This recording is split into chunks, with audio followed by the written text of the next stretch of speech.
Morning, all. How are we doing? Morning, Leda. Sorry, I'm just trying to get a bot working in my Telegram channel. I think I've cracked it. I'm trying to basically get posted in all my channels. Well, not on all my channels. On Facebook, Twitter, Telegram, everything all at once from the same place, so I don't have to muck about with multiple things. So I've just found this social posting site that I've signed up to, and I'm just setting it all up. So it means I'll be able to just post a lot more trade ideas and stuff all over the place, really, because I haven't bothered with it. Pound New Zealand's just coming off of ADR, worryingly. Just want to see what reaction we get down here. So the pound this morning, we've just had the morning evil. Just had the news on the retail sales for the pound. We got the Swiss franc. We've got Chairman Jordan speaking in 8 minutes when the market opens. So it should be an interesting DAX this morning. So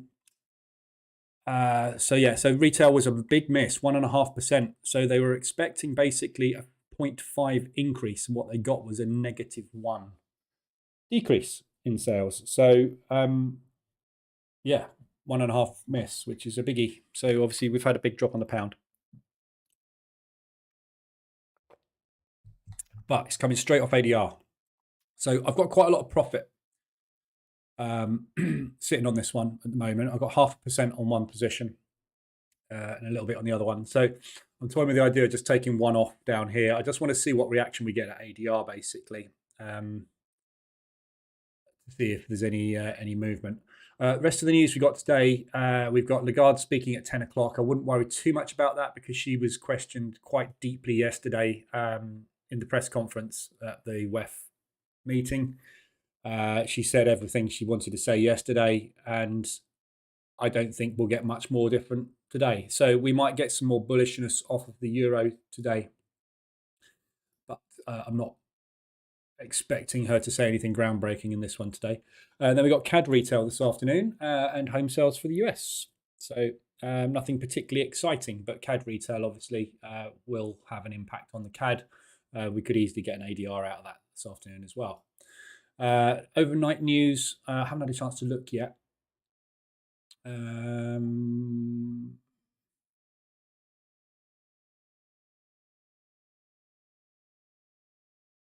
If there's anything interesting, Bank of China interest rates. Fed last night, we must maintain current policy until inflation returns to 2%. This year expect inflation will fall to 3%.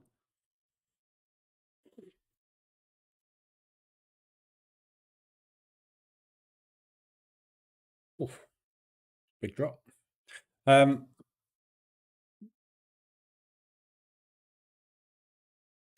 CPI, so inflation for the yen was 4% as forecast. What's happened to the yen today? Got any ADRs? No. It's a drop on the yen. Sorry, a pump on the yen. Not a lot else. So inflation basically hasn't changed for Japan. Not that that has anything to do with anything, because they don't do anything with their interest rates anyway. They don't change their interest rates, so it's totally irrelevant. Anyway, so that's the news covered.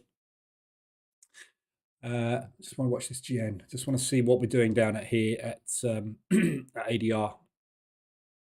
What I'm going to do is I'm going to trail that. We've got a propulsion gap there as well, haven't we? What should I do? 40. Just going to trail that with a 40-point stop, which will be here from the low.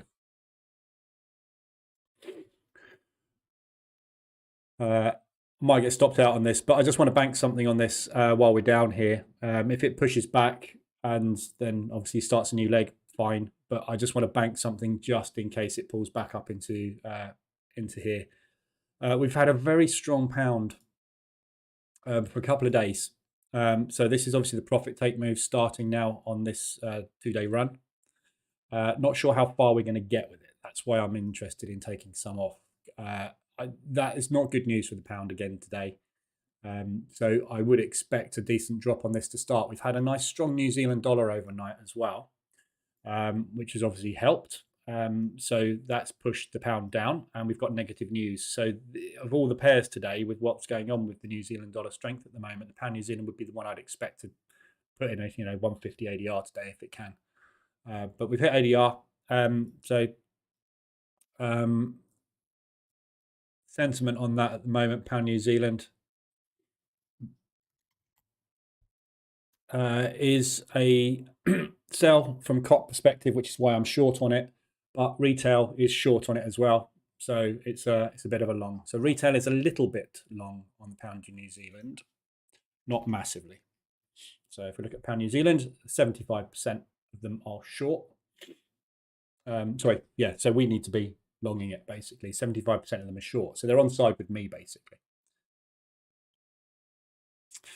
Right, so we'll see what happens there. Keep an eye on that one. Yesterday I banked just over 1,000 in the end. The Nasdaq yesterday chopped me up a little bit. So yesterday on the Nasdaq, the opening range breakout, EA didn't do particularly well, obviously because we had a chop day. So I was chopped about quite a bit on that yesterday. As you can see, lots of chop. So I didn't really lose a lot, just didn't make anything. So I think it went about $350 down. So it's not the end of the world, but yeah, it's choppy. There's nothing you can do in chop like this really. So there's our opening range. We broke, pulled back, tried to go long on the 15-minute, the 15:30. So this is what we were talking about yesterday with someone was saying about. This is similar to Tom Hugard's strategy. He uses the 15:30 range, so it's not the opening cash balance. It's a totally different range. I'm not quite sure why. I think it's because he's waiting for the initial flurry to be in, and he classes that as being 30 minutes rather than 15. But I'm not sure quite why he takes the 15:30. But I haven't really read it in any detail. So this is not my strategy. But anyway, so yeah, took a break of the high on that, and it didn't work. So I assume anybody that was trading his strategy yesterday got chopped to pieces as well, which is logical because yesterday was chop. So got in another short, got out with those two there, got in another short as we broke again on that range, pushed back up. So yeah, as you can see, it was just an utter chop fest. You could have made some money if you had a really tight stop on it, or you were just taking a sort of one-to-one risk reward on these things, but I don't take one-to-one risk rewards. So yeah, so that was the Nasdaq yesterday. So pretty good day yesterday, $4 grand. And I've got obviously 6, 7, 8, got nearly $1 grand I can bank now, but obviously I'm just going to see what happens with the open this morning. So the other positions I've got on are Euro Swiss. Been waiting for the Euro Swiss to pop for a while. Been taking some profit off of this. Had to scale out of some. Took one off yesterday. But yeah, this thing's very, very slow to move at the moment. We've had a really strong Swiss franc. So in long on that one, I've got Euro pound long, which will be doing okay because of the pound weakness. But again, still no movement on there. You can see where I'm targeting, looking to come back up into this propulsion gap.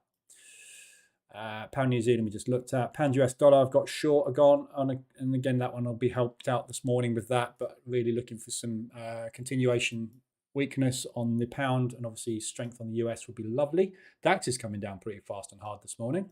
So we've got Jordan speaking at the moment, SNB. So just be aware. We're not televising that one.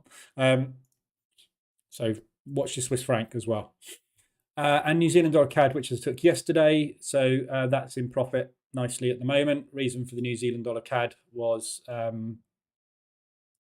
basically it is a +5 now. So we've had some sentiment change on that by the looks of things. 50-50. Right, so we're back to normal. This was a massive, oh no, that's the wrong one. Sorry, New Zealand dollar CAD. No, I was going to say this was a massive sell, which is why I'm buying it, and it's still a massive sell. So the market is short. Everybody's short on it. If you look at COT,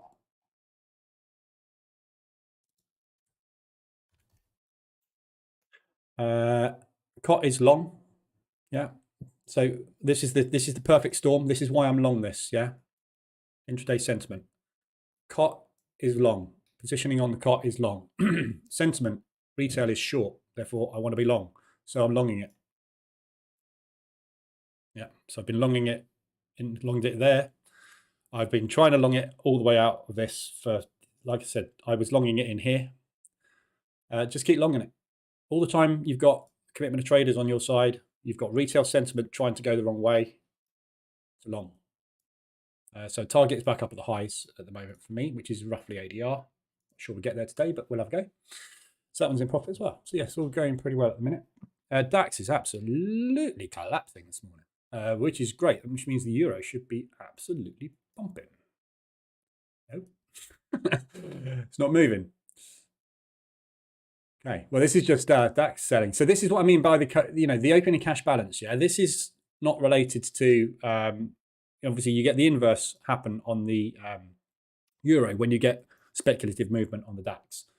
This is that initial cash balance that I keep mentioning going in. This is just orders being executed in the stock market, unrelated really to the euro in this respect at the moment. But my goodness, that's coming down. I wonder if Jordan's saying something which is affecting this at the moment.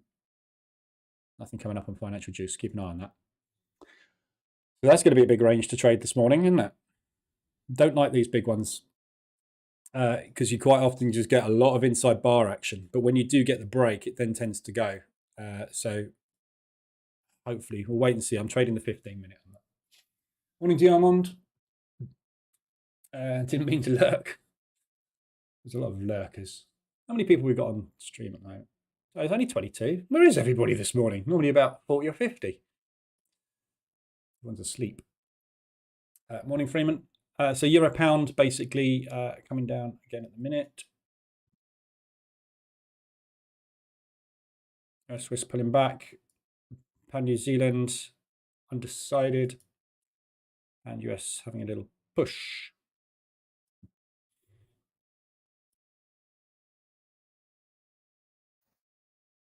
See what a difference a day makes. Anybody that was on stream yesterday with me in New York, I was sitting at minus 4.1%. Now I'm sitting at negative 0.8. Yeah, this is position trading. It's very, very, very up and down.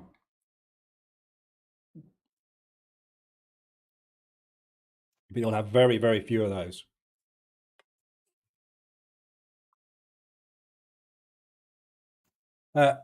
Right.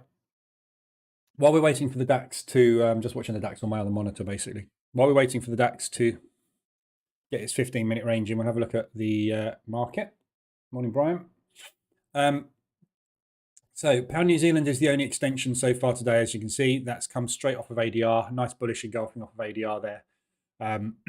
Be careful if you're going to mean revert this. It could well mean revert, and if it does, as I say, I'm going to get out of one on it. But I still like it as a short at the moment. So all the pound New Zealand, pound US, we've got COT positioning short. We've got retail the wrong side at the moment, but only just. So still like them short from a COT positioning perspective. Obviously, bias with the pound pairs is it's a massive sell. Pound US is a sell. Pound New Zealand is a sell. Pound yen is negative. Pound CAD is negative. Pound odd is the neutral. Euro pound is positive, which is obviously negative for the pound. So there is nothing positive from a fundamental perspective of the pound at the moment. There's nothing positive from a COT perspective. We've got a little bit of sentiment the wrong way, which is why it's potentially pushing a little bit. But I still like the pound short, so I'm staying with that. So if you're going to mean revert this one today, I would probably try and go for a little bit deeper of a pullback on it. So so these are the areas that we're looking at. Yeah, so that's ADR. We've got this high here. Move that down a little bit. So it's this wick here. We pushed up and rejected back off of it, which is roughly this level here. And we've got that peak there. So this forms the top. This area here forms the top of the previous range, which is around there. Yeah. So this range, this area of balance that we've been sitting in for just over 2 weeks, this is price discovery. Now, price discovery will often fail. So if you look at this on a higher time frame, what you're looking at is potentially a failed breakout underway. So we'll see if price discovery is going to work, i.e. the market is actually happy to transact now up at this level instead of at this level. What we'll find is a bounce somewhere off of support and then a push back up into this area. And that will become the new balance until we have price discovery, or we go into a trend, one or the other. So it's key level this area here that we're in now, this ADR. So as I say, we're either going to bounce off of here, in which case then, yeah, it's a lovely ADR reversal, or we're going to come and test deeper into this area. That's where I'm expecting this to head, which is why I was short here. I was playing the highs of the range with the initial entry, looking for a drop. And obviously we had that weak, massively weak New Zealand dollar, and the pound decided to rally at the same time, which is why this pops so hard out the top. Yeah, that's where I think we're coming back to, because I'm bearish pound. New Zealand dollar's obviously having a bit of a weak spot at the minute, which isn't helping. So I'll be careful with that one as an ADR right now, just because this is fundamental. Yeah. So with ADR, whenever you get an ADR hit, you have to look at why you got the ADR hit. If you got the ADR hit because of negative fundamental news, it's probably going to go deeper into ADR. If you've got an ADR hit with no news, it's just the market squeezing far too hard in one direction. And those are the ones that tend to bounce faster. Morning, Stevie. I haven't said good morning already. So yeah, be careful with it. I would look to go a bit further on this one, and potentially not at all, but up to you. Weeklies, I covered all of these yesterday. There's lots of weeklies. We're on Friday. So any of these weeklies, we'll quickly whiz through them and look at the hourlies. But basically what we're looking for with these at the moment is, because we're on Friday, any of these that have hit their weekly range and are still up at the highs, somewhere up at the highs, yeah, i.e. they have not done a pullback on the weekly range, those are the ones which potentially today are going to be fairly good opportunities for you. So we'll whiz through them to see if any of them match that. So that one has already started bouncing. Aussie dollar yen is already bouncing. Aussie dollar New Zealand already bounced. CAD, so this is the hourly chart, by the way. So M5, you'd have been in and out of this already. CAD Swiss. CAD Swiss has only done 10 pips. This is not bad potential. A little bit more room for a long today.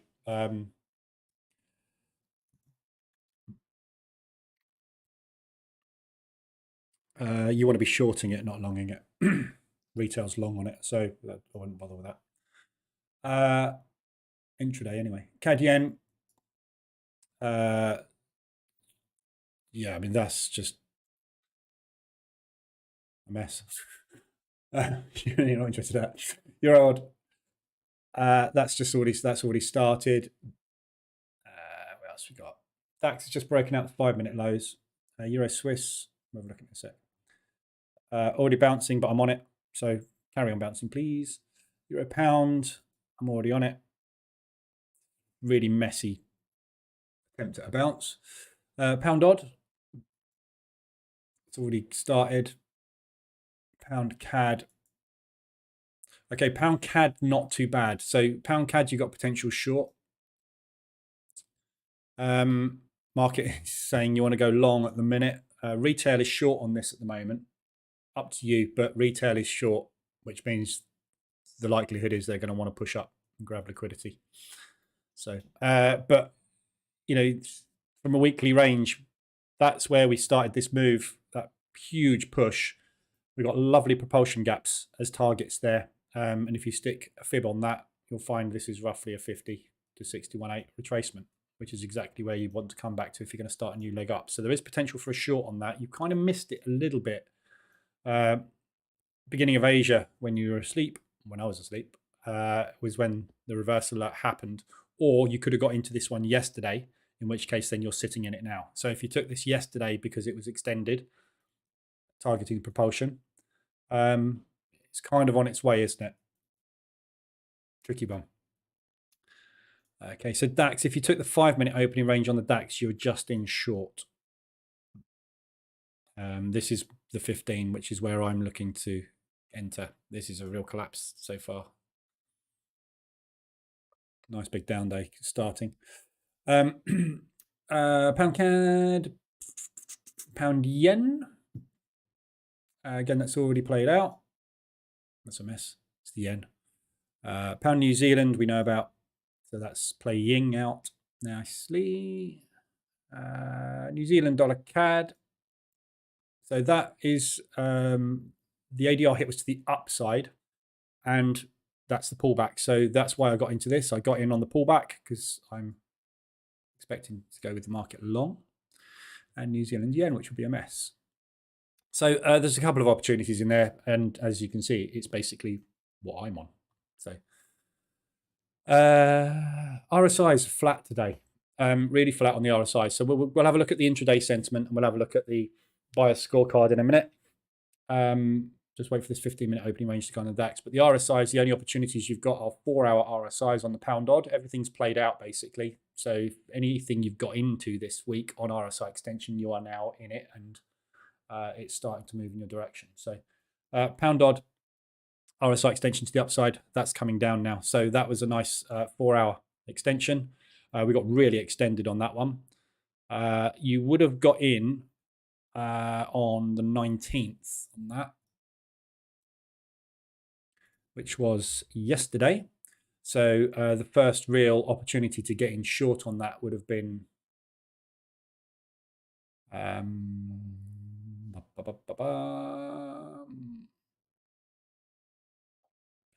might have been at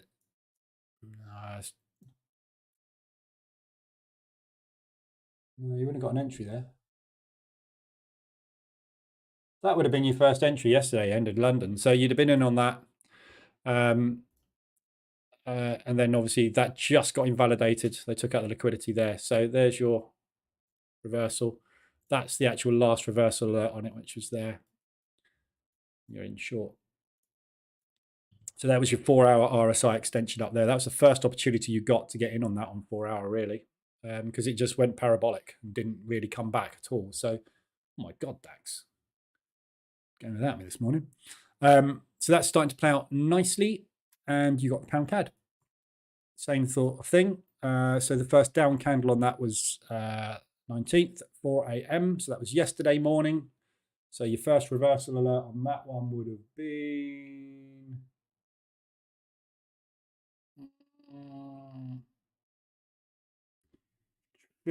probably in there, definitely in there. So you'd have been in it from here, and you're still in it now, basically. So a few opportunities there. You can still get in pound CAD short. What's DAX up to? So there's the 15-minute opening range. That's a hell of a range. That was a big one this morning. So let's have a look at the DAX. Morning, Neo. Brian, just shorted Euro US dollar. You're shorting Euro US dollar? I suppose you can do with it. The trouble with Euro US dollar at the moment is it's very mixed. It is a sell. There's no cop positioning, and sentiment is saying to buy it. So it's a sell in respect of fundamentals, but you've got no sentiment on side at all. On that sentiment is actually saying to go long. It's a tricky one at the moment, Euro US dollar, because you've got, as you can see, yeah. I mean, this is exactly why I built this, to demonstrate this sort of principle and to help me quickly see what you should be doing. When you get a strong currency, against a strong currency, you get an accumulation. There's no directional bias on this from a fundamental, from a sentimental perspective. So the futures market has no positioning long or short with a bias. Retail is short on it. Market is pushing because retail's short, right? Think market, think what they're thinking now. They have been sitting here since last Friday, right? Enticing shorts. So they dropped it. Stops go somewhere up here. They push up, they grab those people's stops, entice shorts. Stops go under here. They push up, pull down massively, entice shorts. Stops go up there. They push up, take all the liquidity. Everybody that shorted it since Friday, on Wednesday rather, was liquidated. And they dropped it fast, enticing shorts. Liquidity's there. That's where they're headed for the money. When they've got that money, they'll drop it. Yeah.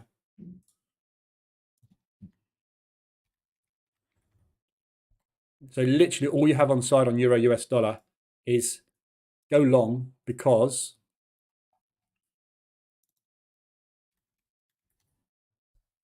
retail is selling it.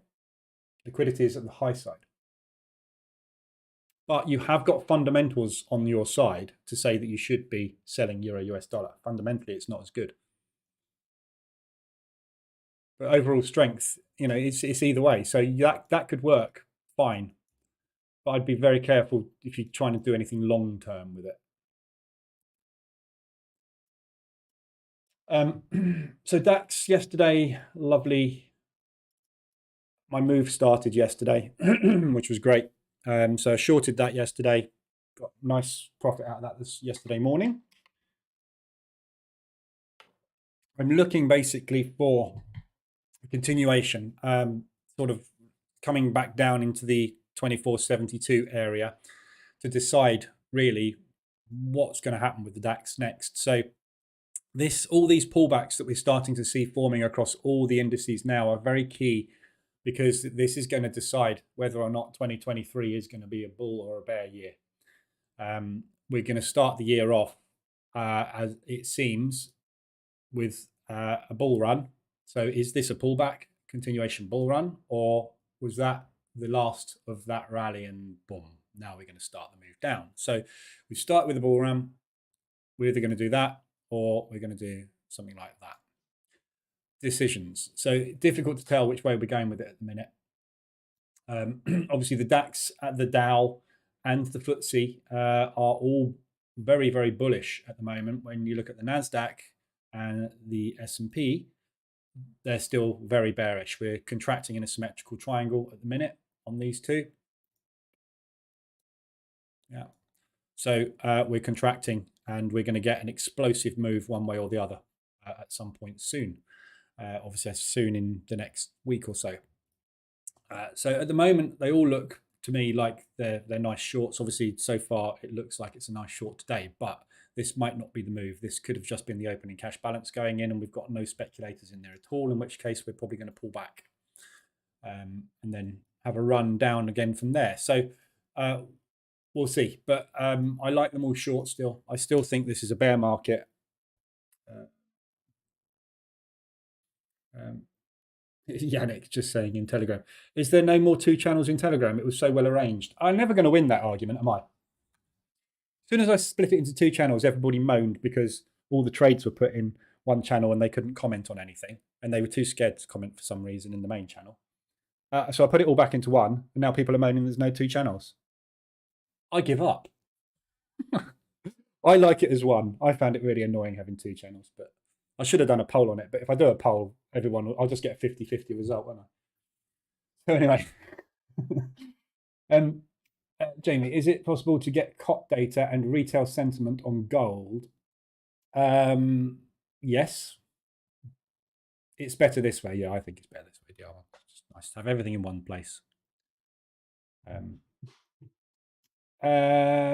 Basically, the people that wanted it in a separate channel are the people that are looking for a signal service. I'm not a signal service. So I'm not interested in being a signal service. So there you go.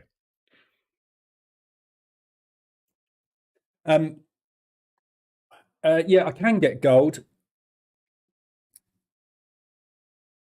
Um,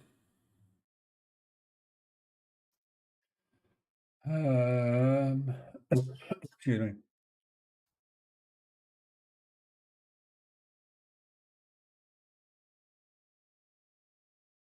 The trouble with gold is there's not as much. Where's that gone?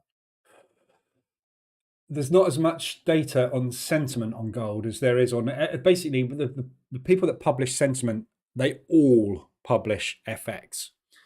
Some of them publish metals and commodities. Some of them publish indices. So the sentiment wouldn't be as accurate because it wouldn't be coming from as many sources. COT is obviously COT, so that's no problem at all. I'm just trying to find the COT report. What on earth have I done with that? Where did I put it?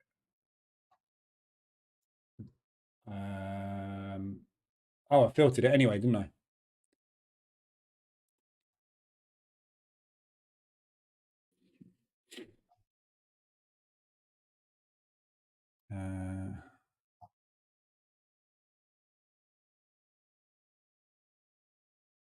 Oh no, don't text.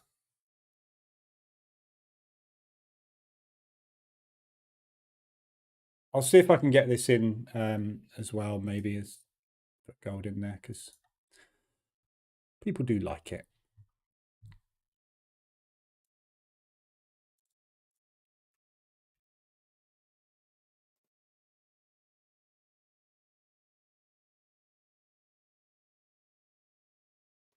So COT at the moment is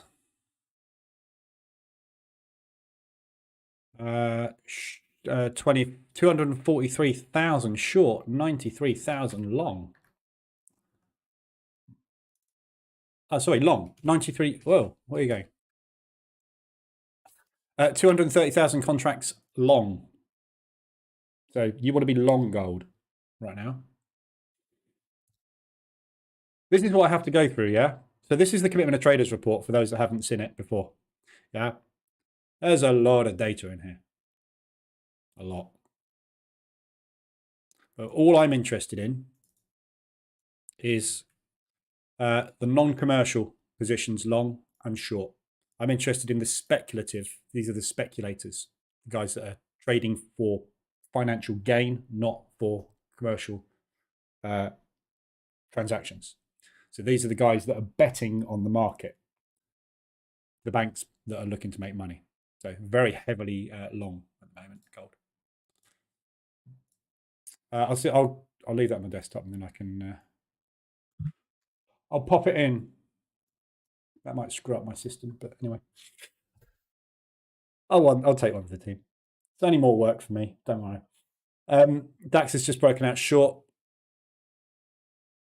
So let's look at where we're going potentially today on the DAX. Yesterday's low is why the hell don't I just put the indicator on there? It's much easier. I don't remember what it's called.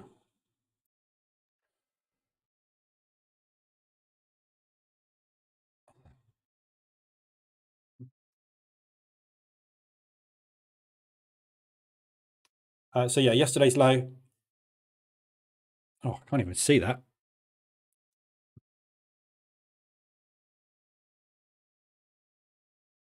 Let's pick cornflower blue. I'll do. Ba, ba, ba. I can't even find it now. There we are. Cornflower blue.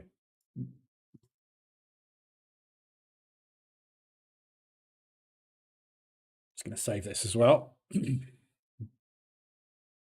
Oh, I can't save it.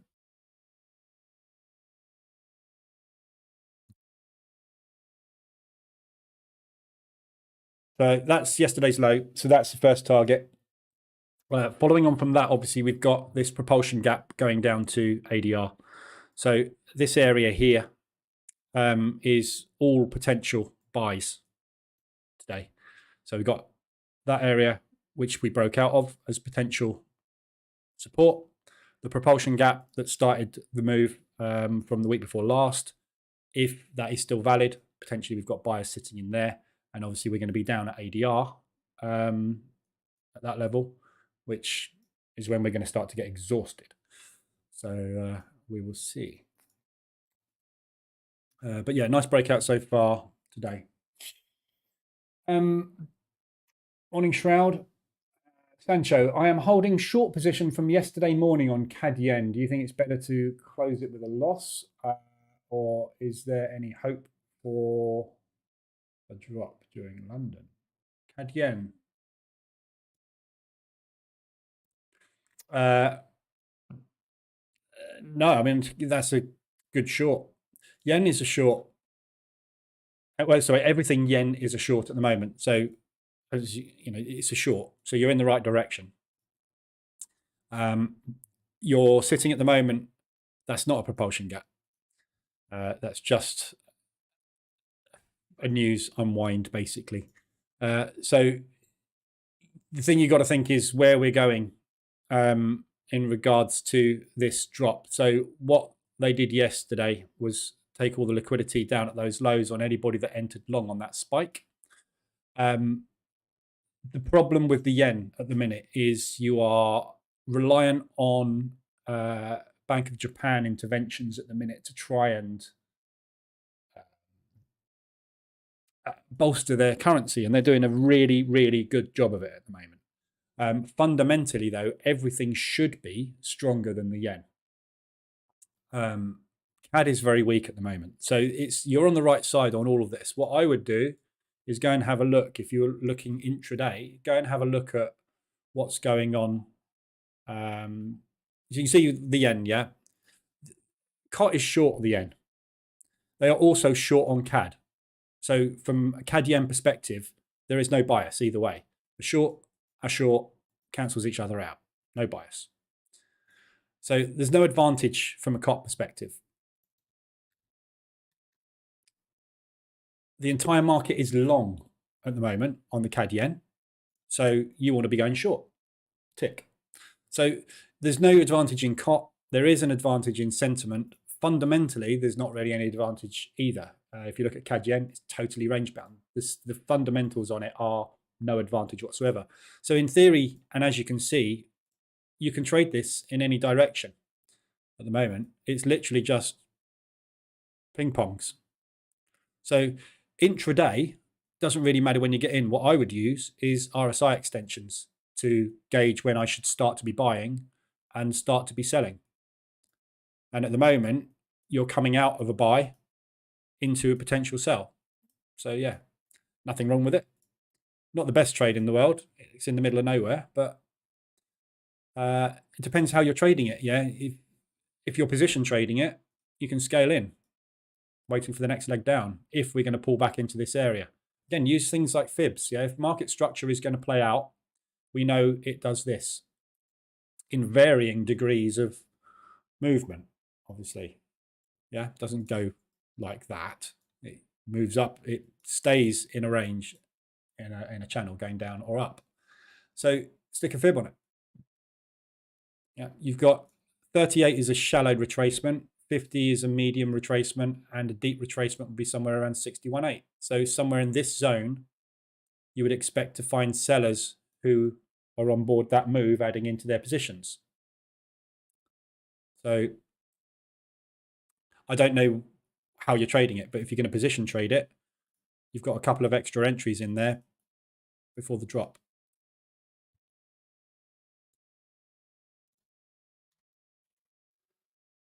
Any outlook on gold? Long, apparently, according to COT, as we just found out. Current sentiment, haven't got it. Don't know. We could look at IG, couldn't we, and see what their sentiment says at the moment. Let's have a look at IG and see what they're up to.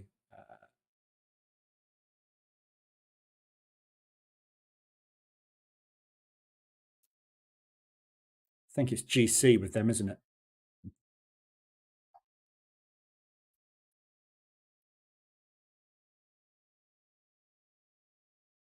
No sentiment. No advantage either way there. So you've got COT on your side, no advantage from a sentiment perspective for intraday. So yeah, whatever you want. I'd be longing it though rather than shorting it. But again, I'm waiting for the US dollar strength. When the US dollar has a little bit of strength, that will come down. But I really get the feeling at the moment the US dollar is a little bit like that. I'm kind of going a little neutral on it. Fundamentals are all pointing to US dollar still being strong at the moment. I'm really interested to see what the COT report comes out at this week, because last week we had all that positive news and then we had the PMIs, which screwed it all up. So I'm interested to see what COT make of it tonight when the COT report comes out this evening. It'll be interesting to see whether or not they've changed their positioning on US dollar at all.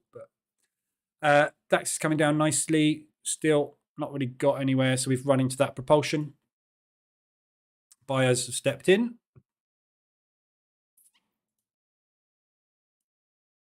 But yeah, hopefully we'll move down into that area there. So that's it from our size. We'll have a look at the other pairs in a minute. Let's just see what's going on with everything else. So pound New Zealand.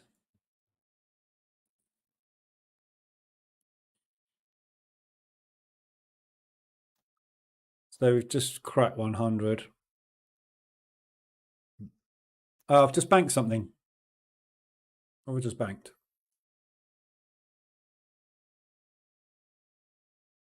Euro Swiss, I've just got out 0.5% on one long. Just post that in the group.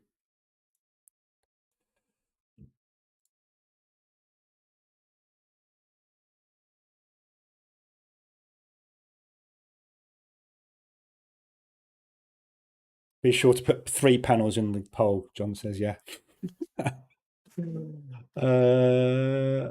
Out one, Euro Swiss. Let's pop. Holding, how many Euro Swiss have I got on? 3.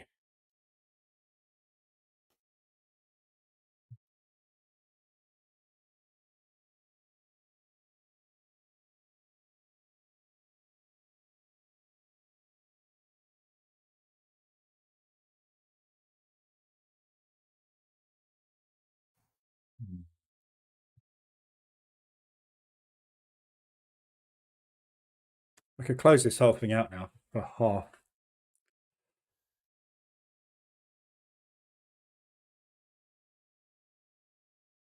If we weren't at ADR today, I would be happy to hold this, but I'm concerned that we are so extended. This is a big drop for retail. Retail's not, you see retail's on orange news. It's not a leading indicator for most currencies. It is for the US, but it's important from an economic perspective, but from an interest rate perspective, it really has nothing to offer. And interest rates is really what is driving the market the majority of the time at the moment. So just want to watch this. What I'm just going to do is I'm going to open another chart on my other monitor so I can monitor the two side by side. It's $100 difference between that and that.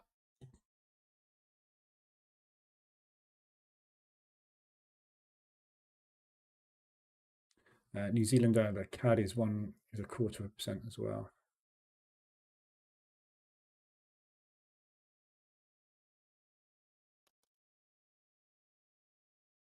Dax is just pulling back.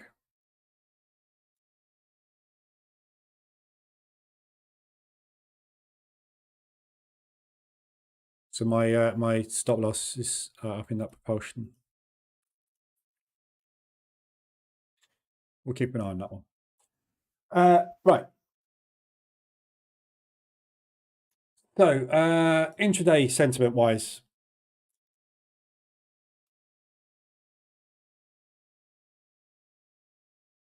so at the moment there's nothing, no good sells out there with COT bias. The best sells out there from an intraday sentiment perspective are Aussie Swiss and CAD Swiss.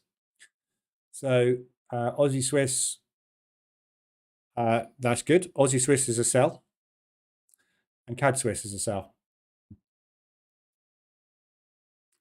We've obviously got a massively weak Swiss franc at the moment for some reason. Oh, Jordan speaking, isn't he? Here we go.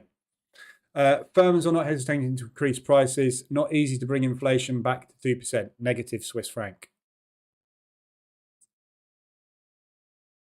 824. So he's still talking. So from a sentiment perspective, the Swiss franc, they're all long on the Swissy. So you got, just look at the Swiss franc pairs. So you got CAD Swiss, massively long. Aussie dollar Swiss, they're massively long. US dollar Swiss, they're massively long. Euro Swiss, they're massively long. New Zealand Swiss, a little bit long. Pound and against the yen, they're shorts. So the market at the moment overall is positioned very long on the Swiss franc, which would indicate obviously the liquidity pools are sitting to the downside. So obviously this positioning's been in place for days now. So we are literally pulling back on all of this basically. So the banks have been driving this hard to the downside. So if obviously ways to use intraday sentiment is entirely up to you. There's you can literally just hit the button, sit in it and wait, because when this starts to move the other way, the market will flip. Or you can wait for opportunities, which is the best way to do it. So using the sentiment at the moment, Aussie dollar Swiss, anything around ADR today, I would be very interested in shorting it. Same with the CAD Swiss. So that accumulation there, there's not really any decent levels on that. So that again is an ADR there. You've got this accumulation here though as well, which potentially could act as a resistance. If you go to M5 and look at M15 and look at that, there's no propulsion gap there because it was all very cleanly traded. But you've got this gap between there and there, which is what we're in at the moment. So somewhere in there, CAD Swiss, I would be looking potentially for shorts. So, stick an alarm in there maybe, stick an alert. Let me turn my volume on my machine so I can hear my alerts. That's a potential area. Aussie dollar Swiss.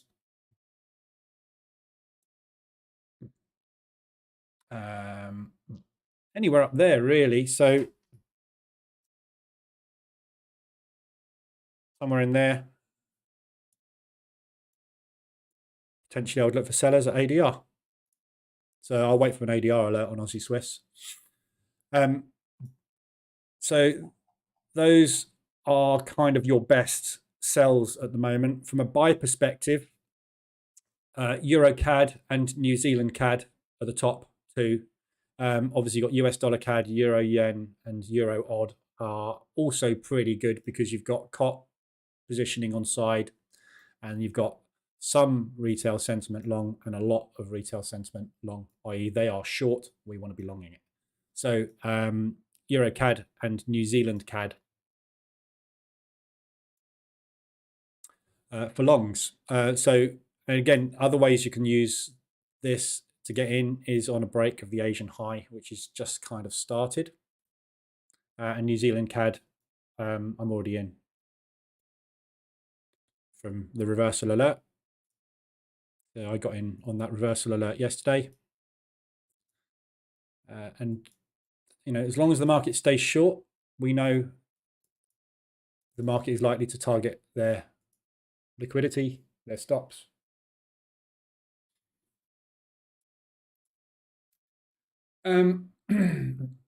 Shroud Lee, when are you planning to buy assets inside Metaverse?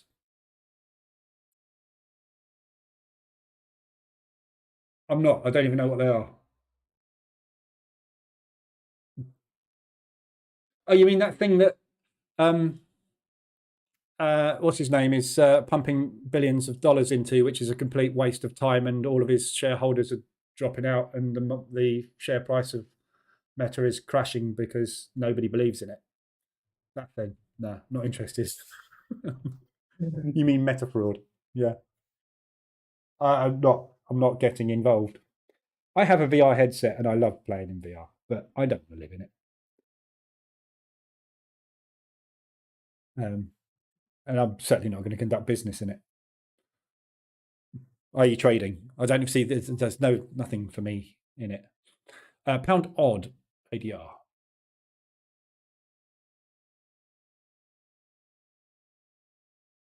So Dax has just pulled back inside. So this is 61.8 retracement at the moment.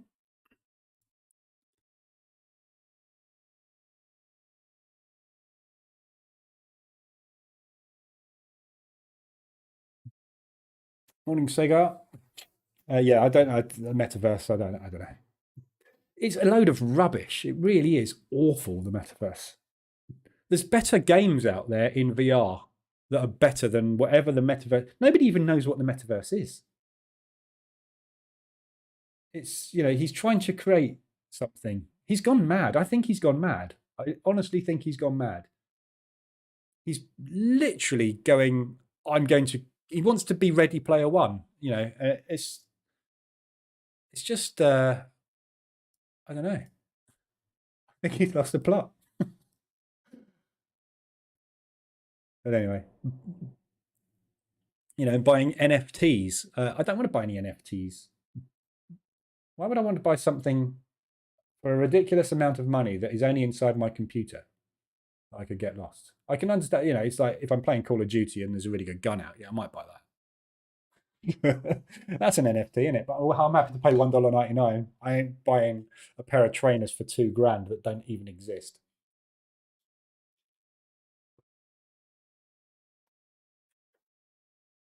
Anyway, it's probably give my age, but and that's why I don't trade crypto. DAX is still pushing on its pullback. So hopefully we're going to find some sellers in here. If not, this might be a whippy session. Pound odd's still coming down. Again, be careful with these pounds. Just about to TP on that one.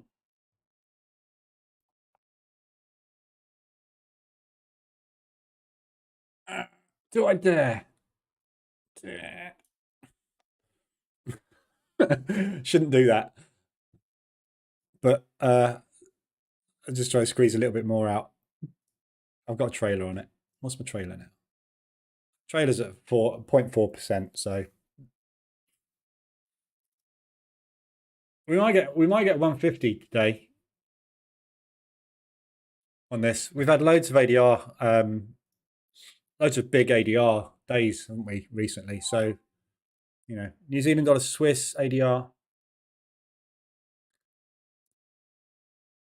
upside again. Good, strong New Zealand Swiss. This is Swiss franc weakness. So all the Swissies are pumping. Good. Mean reversion opportunities coming on these. What has he said?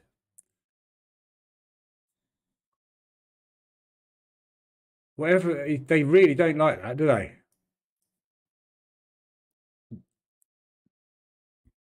I think the reason that they're reacting like this is the first time, the Swiss National Bank, the Swiss franc has been the stable coin, if you like, of our world. The Swiss banking system is where so many transactions go through, so much goes through the SNB.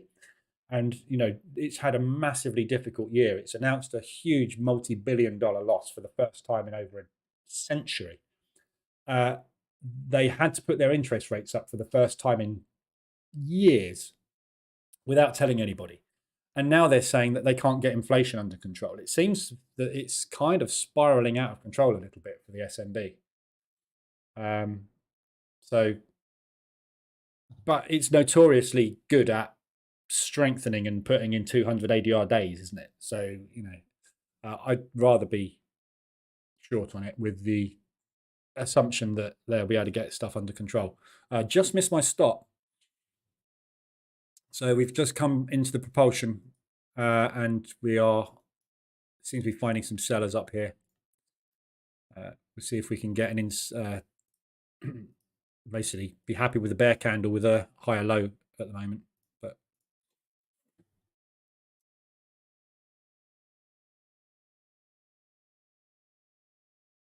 Yeah, no, I'll take it off. I shouldn't move my TP. It's naughty. I'll tell you what I'm going to do. I'm not going to take it off. What I'm going to do is I'm going to tighten my trail. Oh, okay. I'll tighten my trailing stop. That's a best of both worlds, isn't it? So I'll tighten my trailing stop, get rid of my TP. If I could select it, and I'll just get out when the trailing stop triggers. And I'll get what I get. I don't see any free ADR indicator. Don't know. I didn't find one that was free that did what I wanted, so I built mine. There's this thing out there. I can't remember what it's called. Oh yeah, Google. And if you put questions into it, it goes off and finds you answers.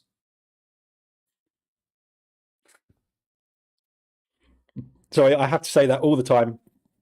I get it in the Telegram group constantly. Does anybody know? Do you know what? Rather than sitting in Telegram waiting for somebody to read your question, find out the answer, come back and give it to you, you could use Google and you'll get the answers like straight away. Amazing.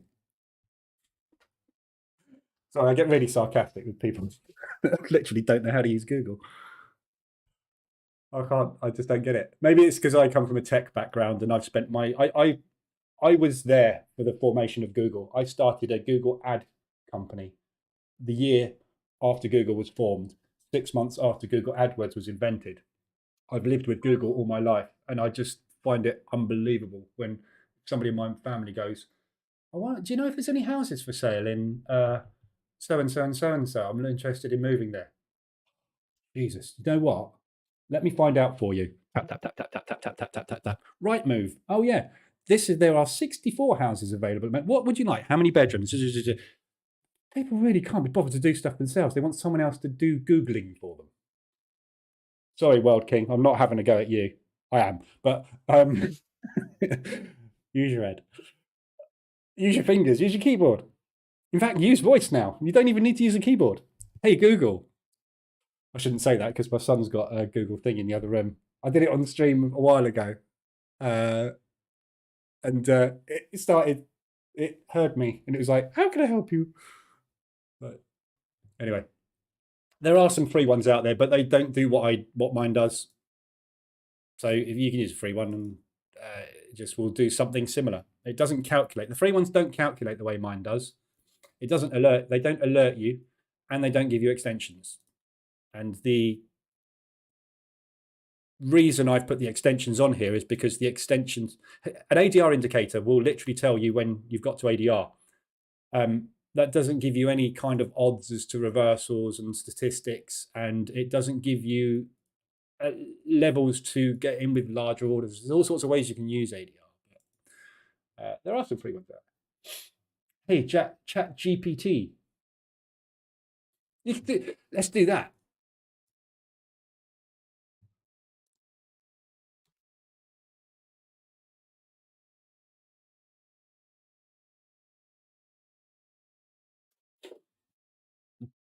I'll build you one now. There you go.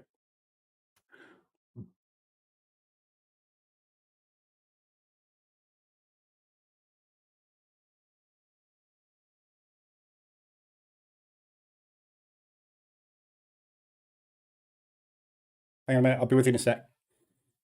I'm just coding you one. There you go. Oh, where's where to put it? Yeah, go. I'm not being funny, but you can find one. I just built one. Right.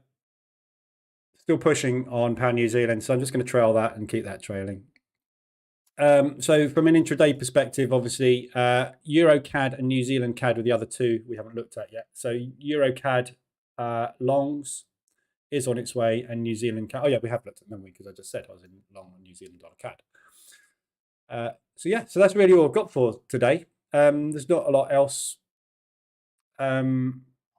really to look at because everything we've looked at this week, we've gone through all week, the ADRs, we've gone through the weeklies, we've gone through the RSIs. The RSIs have all started to play out, as you can see. So I've been getting into everything in the live room and it's all starting to kick in now. I've just banked some more profit somewhere.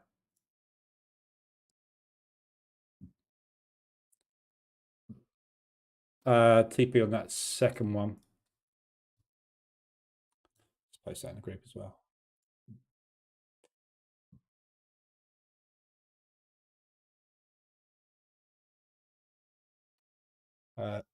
GP on second, Euro Swiss. This basically, this one, I had two positions on here, as you can see. So I had one here and I had one here. So I had two, I took one manually and the EA took the second one for me, distanced half an ADR apart. So the reason I've got out of that one is because we're in this propulsion gap and I'm expecting to see some sellers step in here. And I was over leveraged. So I'm back to normal spacing now. So that's the only reason I've taken that off with the small profit, because I just didn't want to have both of these going to drawdown again. Because as you saw yesterday, I was over leveraged and I got a little bit too deep in on it. So cond. TP on second, Euro Swiss. This is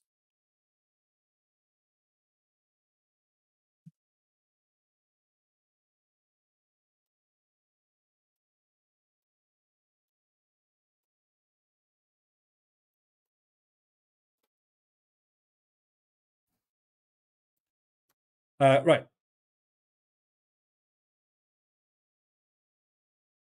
Has anybody got any other pairs or anything they want to have a look at while I'm on? Morning, Tom.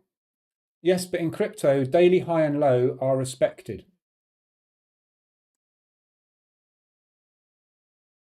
Fine. This is what I've built this for, though. Everything has an ADR, right? ADR is respected everywhere.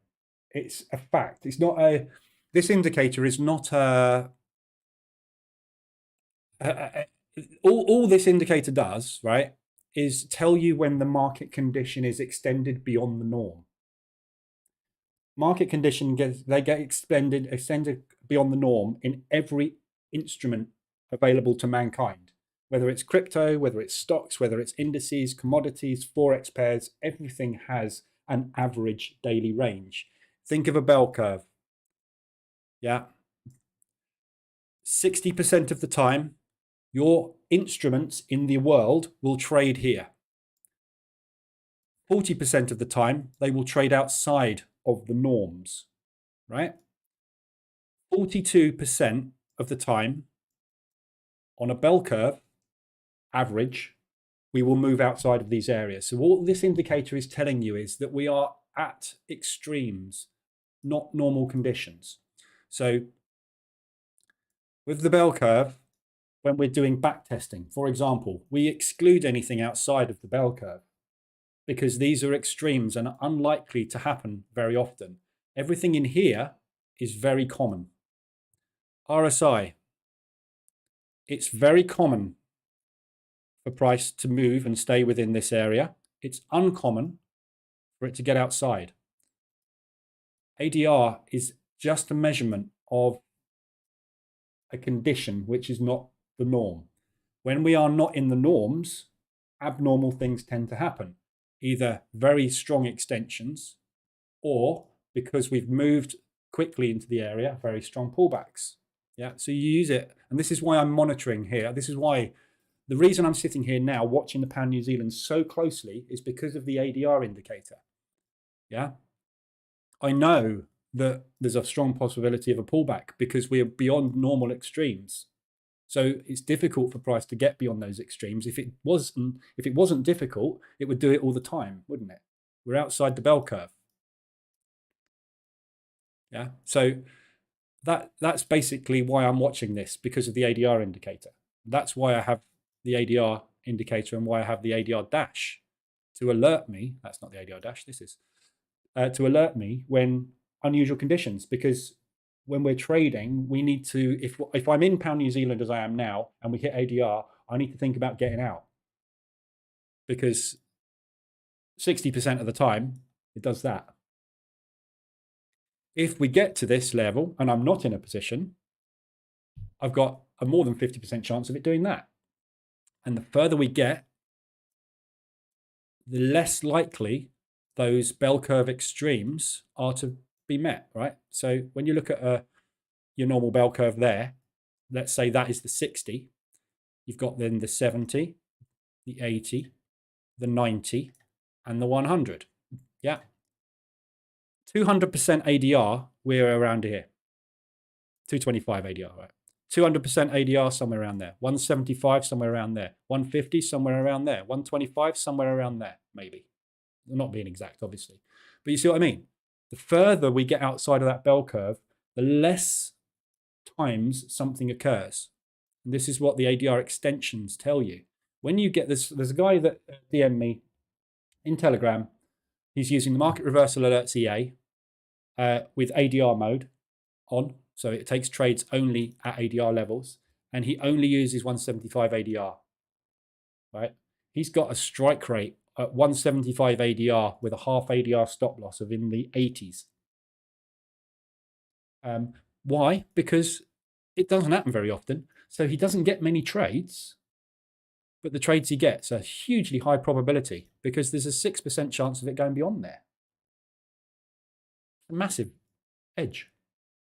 An ADR indicator, a normal ATR indicator, which is all ADR is, but with a different calculation, that will only give you that, which is no use because you can't measure the strength of the extreme outside the norm.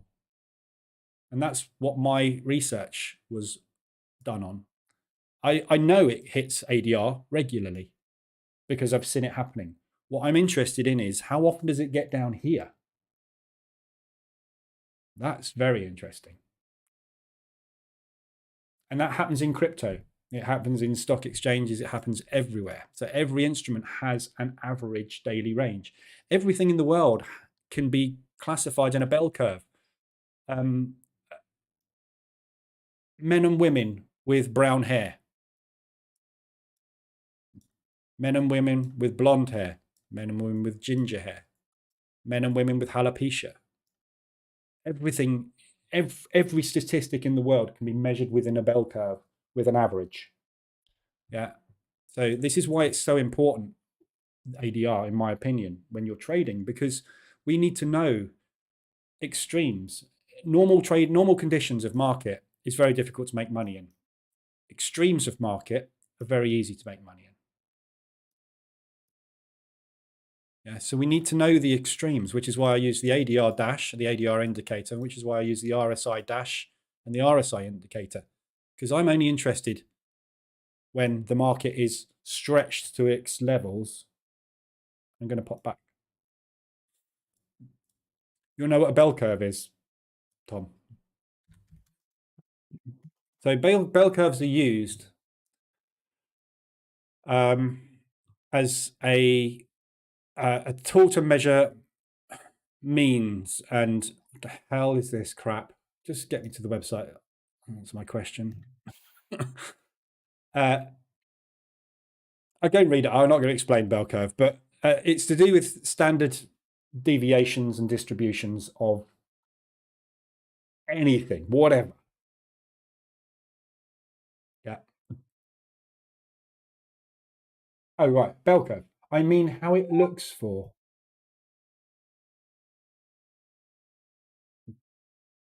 All right. Okay. So you know what a bell curve is. Well, fine. Okay. Market profile, basically, as you just said, market profile.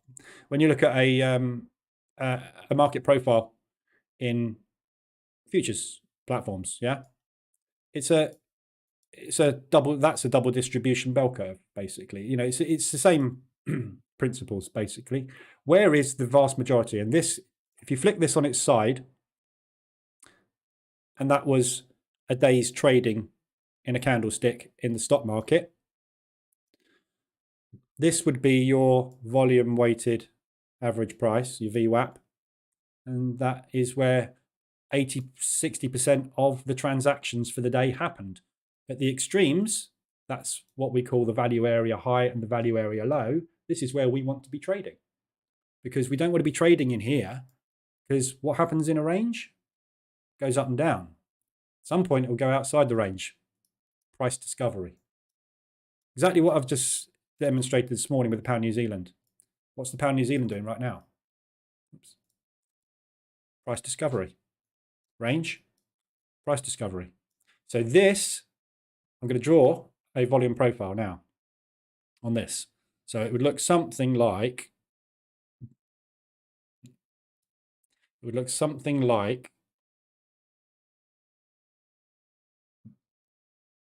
that. That is where the vast majority of the transactions happened. And funnily enough, when we had the propulsion break, that is where it's going to come back to.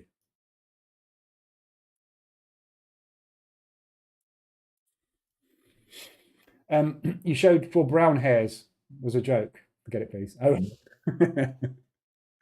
okay. So basically, yeah, I mean, what I did, and this is all explained in the ADR video on the website. So if you go to the indicator page, either of these, there's a video which explains how to trade ADR, but it explains how I did my research. And all I did was I took 15, 20 years worth of data from FX, and I calculated the ADRs of those days from ADR 5 to ADR 15 to ADR 20. I can't remember what ADRs I used, loads, to find what the best ADR was within a bell curve. Yeah. And then I looked using that ADR, which happened to be ADR 10 was the best. I then looked at what the deviations and distributions within that are to give me how often price moved outside, how often price deviated outside of its average daily range, and how far it got. So only 2% of the year, 2% of the entire 15 years that I did it, it got over 225% ADR, which means it's going to get there 2 or 3 times a year. So is this going to do that now?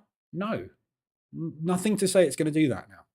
What it's saying is it's less likely it's going to get beyond that level, that level, that level. But yes, it could. And the reason it does this is because there is a fundamental event in news that shifts it in that direction. Like the SNB chairman coming out and saying, oh my God, we can't get on top of inflation. Bang. That's not an ADR hit. New Zealand. Bang. Hit ADR. Because the market moved sharply. That's abnormal. Why is it abnormal? Because this bloke said something that we weren't expecting. It causes abnormal reactions in the market. But 90% of the time, these abnormal reactions in the market are knee-jerk events. Look at the Bank of Japan. 2:40 a.m., the Bank of Japan came out and said, oh my God, everything's going really, really, really badly. So it went, okay, right, well, we're not happy about that. And then they went, actually, that's not bad. And that's what happens on the vast majority of news events. A return to origin, which is why we see whipsaws and spikes in news. It's all human reaction. Am I still in the DAX? Hope I am. Yes. I didn't get stopped out on that. Just about. That was lucky, wasn't it? But again, this is the reason. Why is my stop here? The reason is because I back tested this 45,000 times, and my back testing showed that that was the best place on average to put a stop loss on the DAX, because this data told me that from thousands and thousands and thousands of back tests. Lucky today. That was a lucky one. I admit that. But propulsion gap. Yeah. We started selling.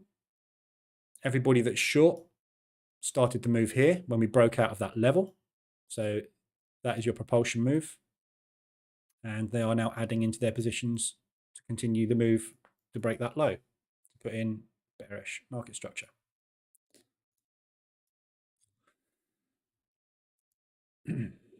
There you go. There's a lesson on bell curves.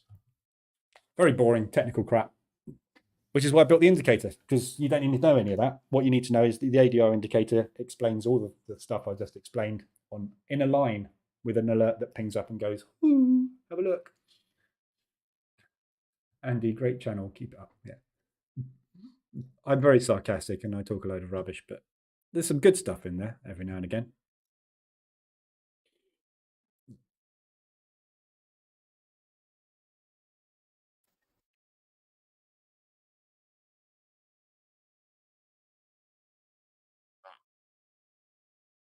That's really all I've got for you this morning. I'm going to be working today on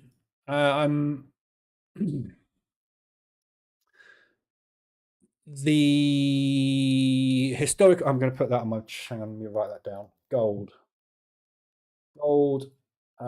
sentiment.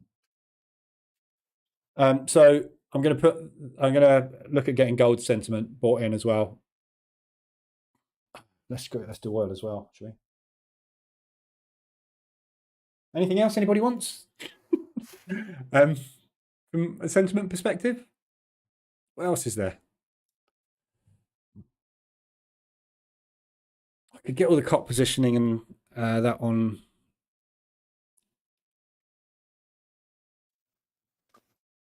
Indices as well, couldn't I? I don't. The trouble with indices is indices are driven very differently. Because an index with an FX pair, it's an FX pair. With gold, it's gold. With oil, it's oil. With a stock index, it's 500 individual stocks. So your futures positionings on indices are very granular. So I'm not sure I would trust COT and sentiment on an index perspective because they're not manipulated in the same way as this is, and that is. In fact, that isn't really manipulated as much. FX and gold is manipulated a lot more. So I would probably say gold and oil, I think, probably were the additions. But I'm going to be working on historical COT data and getting that published today. And also on the historic retail sentiment. So that data feed I've got coming in, which is storing on an hourly basis all of this retail sentiment. This takes ages to load this page because I've got every FX pair being historically put in, and obviously the bigger this database gets, it's only 3 days old, but the bigger it gets, the more it's going to weigh. So I've got this historical page which isn't loading. Come on, you can do it. There we go. Doing. So this is logging from when I started logging the data, which was on the 18th of January. So this is logging the difference. This is only longs on all of these pairs. So it's logging every FX pair. That's an interesting jump, isn't it? What's that? Purple, Swiss yen. So Swiss yen went from 28% long to 45% long in an hour.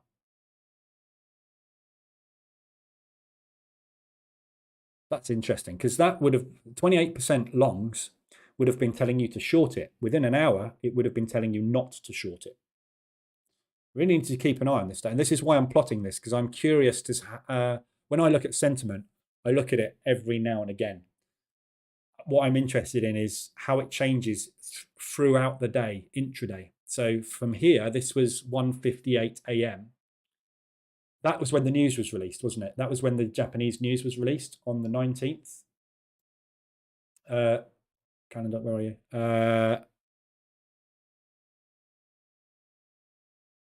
No, that was the Aussie 19th.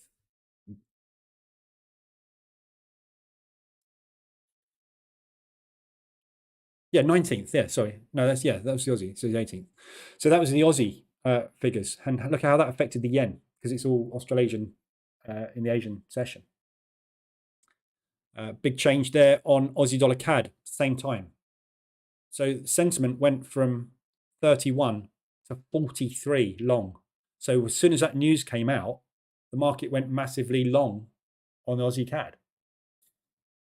And it tanked.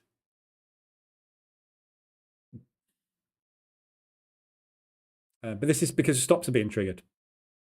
So you can see the news events, look, unfolding. And this is just basically people getting stopped out of their positions. So yeah, this is what I'm interested in is to how this changes on a daily basis. 85% long on the Aussie New Zealand there on the 19th in the morning. And then as we go through the day, down to lunchtime in the UK, we're looking at 54. We started at 85. We dropped to 54. So if you looked at this in the morning, you would have said, I need to short the crap out of this. And as the day went on, those people all got stopped out. So by the end of the morning session, by the end of the London session, you need to be out of your positions. Aussie New Zealand on the 19th in the morning.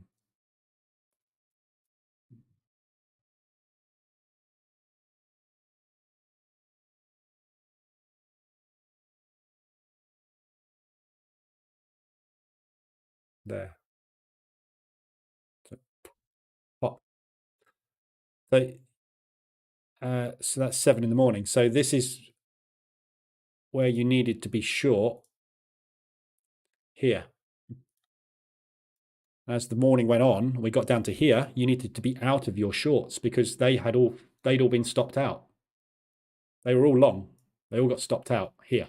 So you need to be out when they get stopped out because they all stopped out and flipped.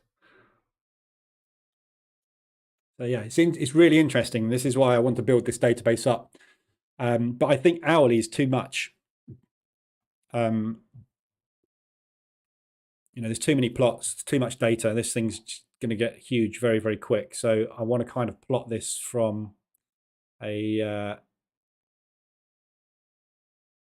sort of different time perspective, from a 2 hour, a 4 hour, and see which kind of works really. I think every couple of hours is probably better, but every 4 hours, I'm not sure if that's going to be too slow in some instances. So if you look at how that hadn't changed for ages, what's this period? So we're going from 9:57 on the 19th to today, to now. So that's basically a day. So it hasn't changed in 24 hours. That hasn't changed much in 24 hours. It's gone from sort of 23 to, that has, hasn't it? Look, 23 to 43, that is, isn't it? Look, that's a big change. US dollar CAD, 23, 41, 20% difference.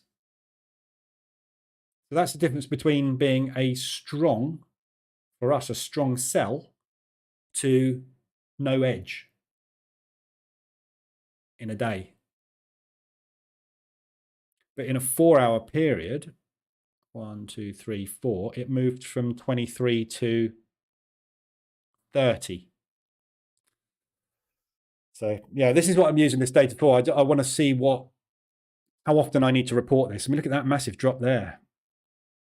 We went from 61 down to 34 in 1, 2, 3, 4, 5, 6, 7 hours. So in 2 4 hour reporting periods, you'd have had a big drop off. Yeah, interesting. Anyway, so I'm working on this at the moment. I'm just trying to figure out how best to report it, because this is too difficult. I can't report 28 pairs. I kind of need a page for each one and a chart for each one. I've split it down into individual pairings, but there's a lot of them, and it's a bit of a mess, isn't it? I don't know how quite to report this, so that's what I'm working on this morning. See how pound New Zealand's getting on. Still going. We're getting close to getting a reversal alert on this. Will this eventually be available to buy, this indicator? What indicator is that? You mean the website? This is all on the website. This is all. This bit isn't, but the rest of this is all in fundamentals.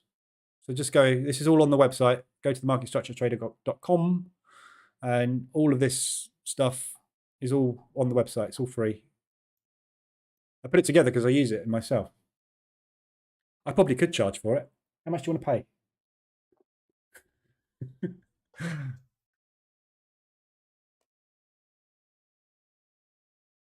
Tell you what, just for you, I'll do it for $50 a day. But you can see all of this. But this is none of this information on here is secret squirrel stuff. This is all free data all over the web.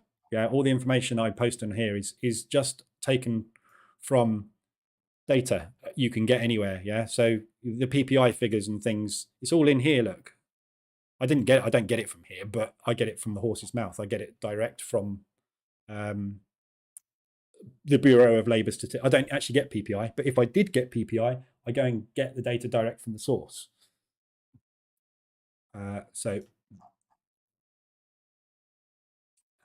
But this is, all I'm doing is I'm bringing what I consider to be the most important things together in one place, so that I don't have to muck about flying all over the web. And I'm just trying to get myself out of squeezes, really, because I'm a position trader. Vincent, if you've watched the bootcamp, you know how I trade. I don't use stops. I build positions into trades. So I'm trying to. This year is my goal is to not get quite so stung in quite so many squeezes. So I'm going to use fundamentals and sentiment much more to my advantage when I'm getting into positions, and it means I'm going to get into less positions, but those positions will hopefully play out stronger. Diamond, yes, but you have quite a lot of value added in how you organize and present the data. Yeah, only because I want to make it easy to read. But it doesn't take long to do all this stuff. This is just the plugin for WordPress, this charting system. I didn't make all this. I didn't code any of this stuff. All I do is I get the data in and accumulate it together in the database, and then you literally, this plugin's amazing. It's called WP Data Tables, and all you do is you give it the database, and you pick from, I think there's about 30 different chart types. You tell it what you want on your chart, and it just does it. Literally takes 3 minutes to put this together. Obviously, you have fine tuning it because I'm an anal perfectionist, but that's a really bad word. No, I'm a perfectionist. So I have to have it looking nice. So I have fine-tuned the stroke borders of the charts and things like that. But anyway, yeah. But this is what I'm really interested in, is the sentiment now, because I used to trade retail sentiment years and years and years ago. I used to trade retail sentiment off of IG. Basically, I used this. This is what I came. Whoops! I came to this page every day. What are you doing? That's not the right place. IG client sentiment. Came here every day, and I used to use this on a daily basis. And there was a system I developed with somebody else that I was in the group, a mentoring group with, to use this information, and we had really good success with it. But back then, years ago, so that's a brilliant one. Aussie dollar US. This is exactly what we would be looking for. That there, loads of new buyers have come in. Loads of sellers have exited their position. Yeah, so we want to sell Aussie US today. Yeah, but what I didn't know back then was how the market moved, how the market worked. And I was using really tight stops, and I didn't actually make it very successful. Using this in conjunction with the Commitment of Traders report, which I didn't even know existed at that time, would have made a massive difference. Not using a stop loss, knowing how market liquidity runs work, I would have had a massive advantage. So I thought I'll look into it again. And this is why I'm collating all of this data to find the best way to utilize the edge. So it's all about trading is about finding edges that play out long term. We know this plays out long term. We know for a fact that when everybody starts to get out of their buy positions and go short, the market goes the opposite way, because the market eats liquidity. The food of the market is positions, is stop orders and limit orders. So it goes to find the stops and limits. And if everybody's doing one thing, it means that their stops and limits are in one place, and that's where the market goes to get its orders filled, because the market doesn't give a monkeys about anything but filling orders.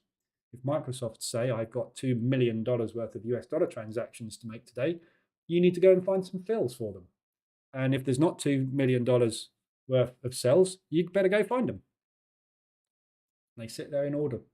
That's it. That's how it works. Very, very simple beast, the market.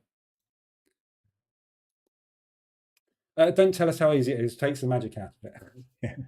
Okay, yeah, I spent 3.5 days coding that chart, and the animation in it took me another day to do as well. Honest. I like this one, when this one draws. And if you're going to see it, because it's quite far down the page, but I love it. It flies in. Anyway, I'm a very simple beast. I like bells and whistles. Hands down, better than reading the original COT report. Yeah. Looks like a higher low on the Dax. Yeah, it is. I just saw that. We're a bit wicky today. So we're forming a symmetrical triangle at the minute. It's a very tight one. If I zoom.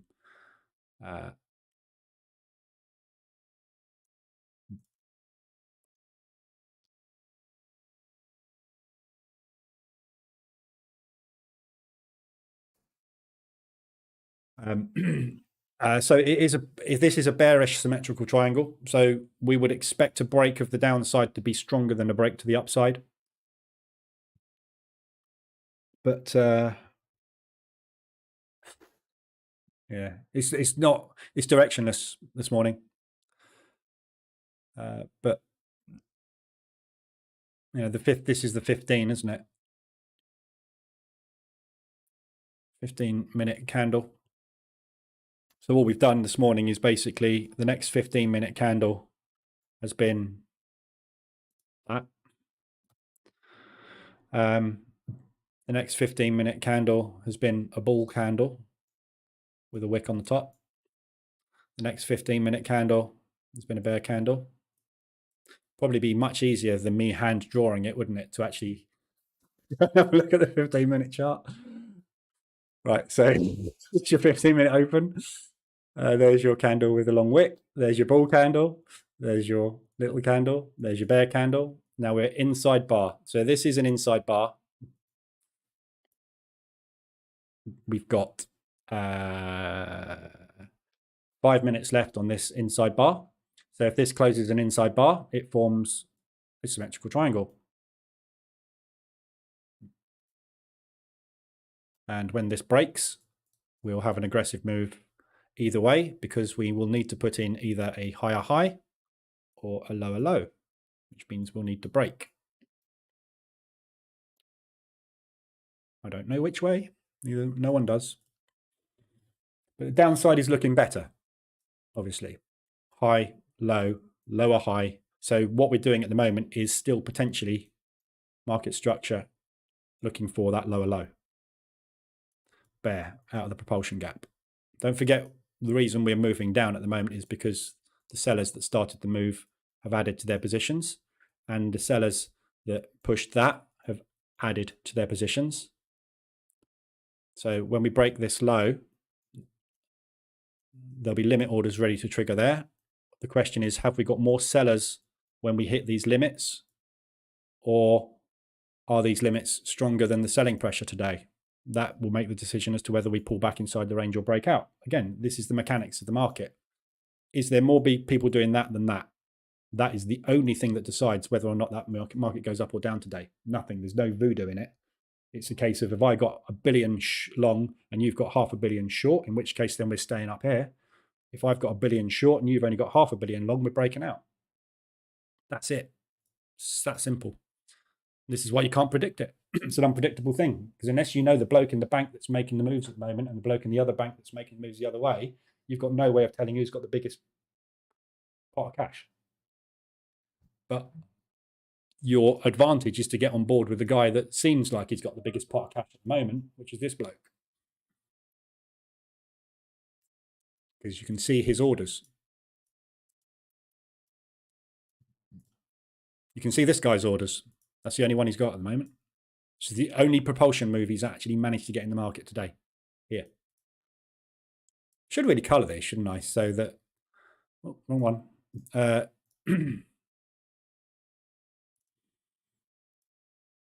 from a teaching perspective,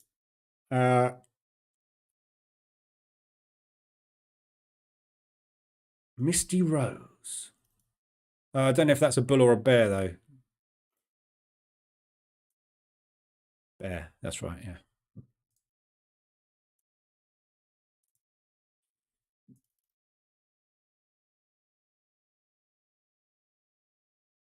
Something green that's not too green. Light green. You not got anything?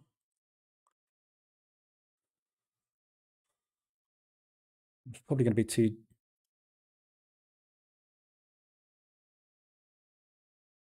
What?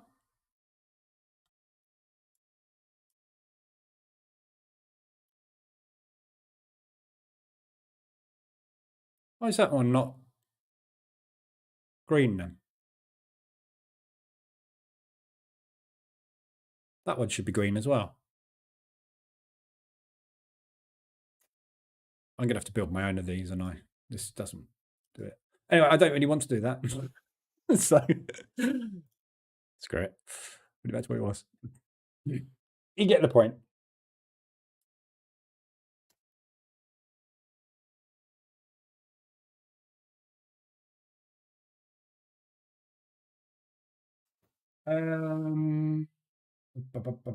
Evil, it starts to look like a W pattern forming. Yeah. But then this is why trading works so well. You see a W, I see an M.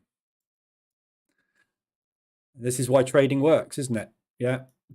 If you didn't see a W and I didn't see an M, there would be nobody looking to sell and nobody looking to buy. If we all saw the same thing, there would be no one for these buyers to get sold to buy. And if I didn't see that M, I wouldn't have anybody there willing to buy my sell order. Therefore, the market would just flatline and nothing would move.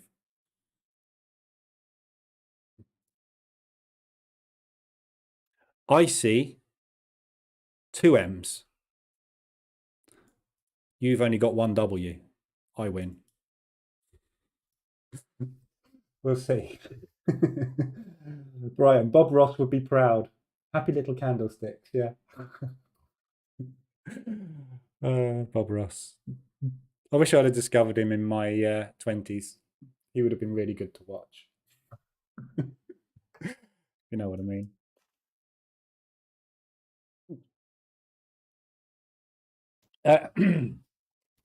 MPA, how do I know which is the best pair to trade with intraday sentiment? If the COT is +4 and retail -2, should I go long in that pair? No. Because that's you've got conflicting information, haven't you? Yeah. It's a scale of 6. -6, strong sell. 6, strong buy. Yeah. 4 + 2 is 6. -4, right? It's detailed here. Look, COT is, as you know, you've just said. Look, this is an example, right? COT is long. Retail is long as well, meaning you should be going short. So those contradict. If you had to trade US dollar Swiss, for example, I would go long, because I always want to be on side with these guys, because these are the guys with the pockets big enough to move the market. So really you want to be on side with these guys, because the likelihood it's going their way, because they're the ones driving it. These guys usually get it wrong. But why go with something that contradicts? Why not just go with one of these? There's no sales today, look. There's COT short. There's retail short there, Aussie Swiss and CAD Swiss, which we've looked at, but there's no big market participants on your side. So I would class these as weak sells. I would class these as weak buys, and these as weak buys. I would class all of these as strong buys. So there are no strong buys today. That's how I interpret it. So Euro CAD and New Zealand CAD are your big boys today. New Zealand CAD, I'm long. Bang, look at it. Odd CAD. Bang. sorry, EuroCAD, wrong one. I'm still going to go bang. Well, it's more of a pop. More of a pop than a bang at the moment. But it's been a bang. And again, this is the thing. If we go back and look at the historical, let's look at EuroCAD. Will this take a while? Oh, it loaded quick. Look at that. Let's take a look at EuroCAD historically and see how long we should have been doing that thing, right? So EuroCAD there, right? So this has been a strong buy. No, it hasn't. Hang on. So there's 25% long. Huh? Hang on a minute. I'm confusing myself now.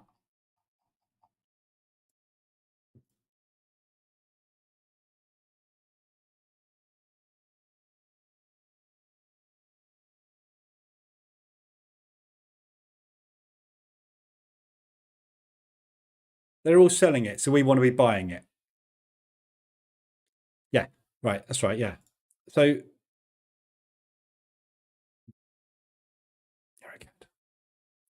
yeah, so they're all selling it because these are the longs. So we know that it's.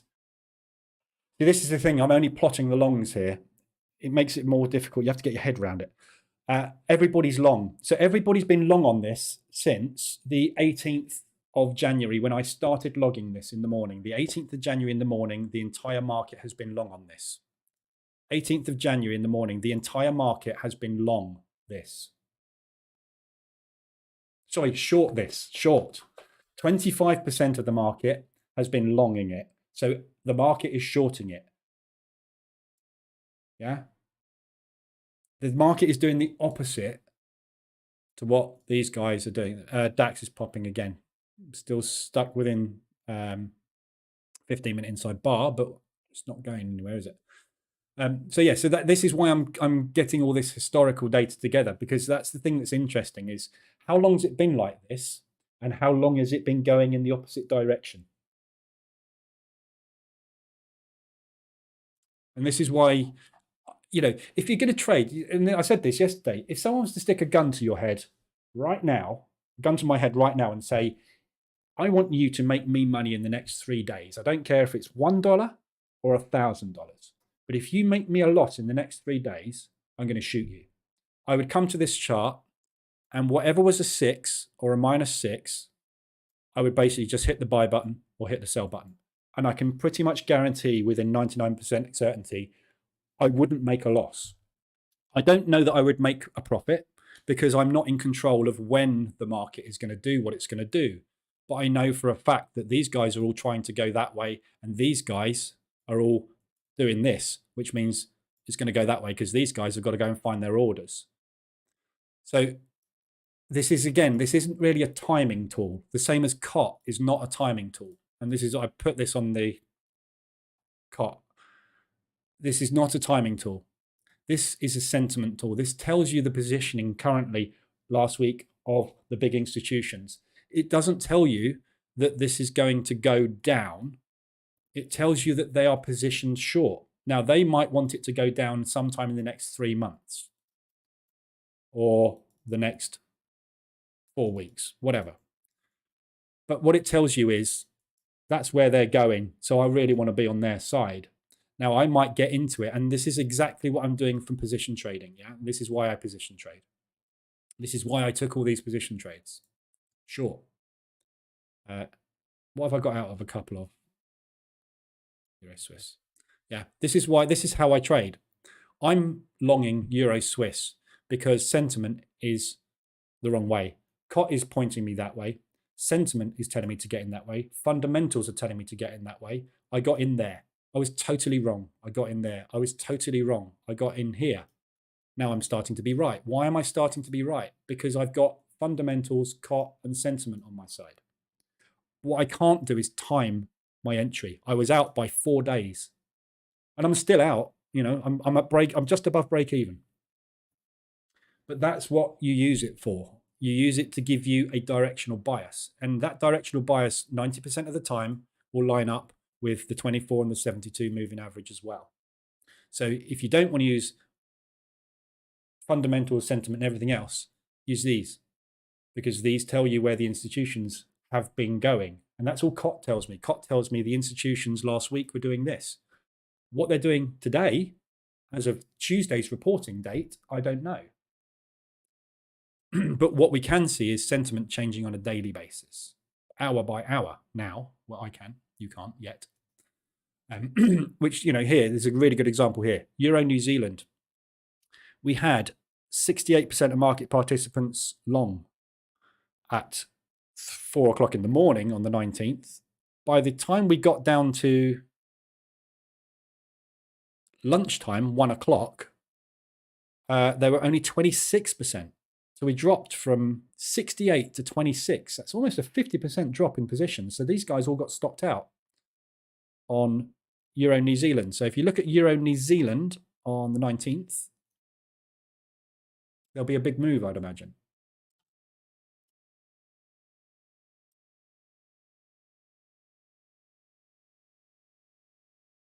Yeah. So they were all long, and they all suddenly started to get out of their long positions. What did the market do? So getting out of your long positions means you're hitting the short button, doesn't it? They're going short. What did the market do? Go up. Because the market is looking for sellers. So it knows where they are. It knows where that liquidity is. Liquidity is sitting there. Liquidity is there. Above every single one of these orders, every time someone's hitting that button, on whatever time frame they're in, we are taught as traders to put our stop above the high. The market knows exactly where all the liquidity is. It doesn't know, it can't see it, but it knows where it is because that's what we all do. So what that number from them going 68, dropping down to 40 something or whatever it was is doing is it's basically all the people just getting stopped out of everything all the time in the opposite direction. Still stuck on the Dax. But I need to figure out how to use that. As I say, this is very messy and too much information to take in. It needs to be whittled down. So, but again, the more I whittle it down, the more I need because I haven't got enough. So I'll play with it. Where do you get in usually in DAX? So the DAX I trade at the opening range. So this is the opening range breakout EA. Aussie dollar Swiss just hit ADR and Aussie dollar Yen. So the opening range breakout EA trades opening range breakouts. Again, this is all explained on the site. Go to strategies, opening range breakout. There's a big video on it for 2 hours to bore you to tears, but it explains the strategy here. So basically, it is taking the initial opening range at the open, which is 8 a.m. UK time, and then we take a break of the range. And the idea being is if we're going to get a trend day, we make a ton of cash. If we're going to get a chop day, we'll probably get stopped out once or twice.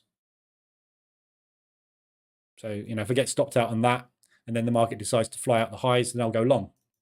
Because this opening cash balance is usually where the initial orders are placed before the speculative moves start. So you get on board after that with the speculators. Speculators basically are literally just traders in institutions who are looking to profit. They're not executing orders on behalf of commercials, i.e. pension funds, hedge funds, those sorts of people. We're not interested in what they're doing because they're taking positions for either hedging purposes, which it doesn't matter whether it goes up or down, it's irrelevant, they still make money, or they're taking trades on behalf of pension funds who are investing long-term over a 6 to 12 month plus period. So they don't really care whether it goes up and down today. It's nothing to do with them. So all these initial orders that get placed at the open, the initial flurry, as Diamond called it, is irrelevant to us. When it's broken out of that range, that's when we need to pay attention. But the EA trades it automatically, so you don't need to think or do anything. Pound New Zealand 125. So odd Swiss has hit. Right, so odd Swiss, this is a potential short in this area. So looking for signs of weakness to start coming in on the odd Swiss. The reverse alert's quite far away today, 25 pips at the moment. So Aussie Swiss, what I'd like to see is some bearish price action and then maybe another little push up. And that'll give us a tighter reversal alert to get in up here. Pound New Zealand 125 ADR. So we just tap straight into 125. I'm out. Oh, I got out.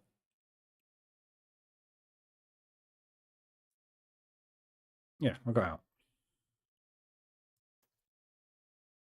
So my trailer took me out on that one. Well, it didn't. The spread took me out, look.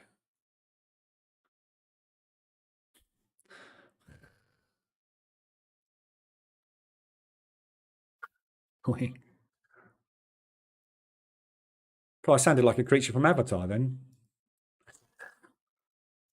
I watched that at the weekend in IMAX 3D. My God. What a film. If you're not interested in the story, because the story is very similar to the first one, but it's still a pretty good story. It's Dances with Wolves, basically.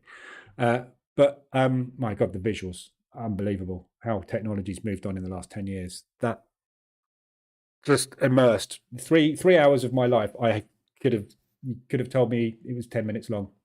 Unbelievable film. High, probably up there with probably top 5 films I've ever seen in my life. And I saw the original in IMAX 3D as well, and I thought that was amazing. But my God, the second one is off the scale. Just post that.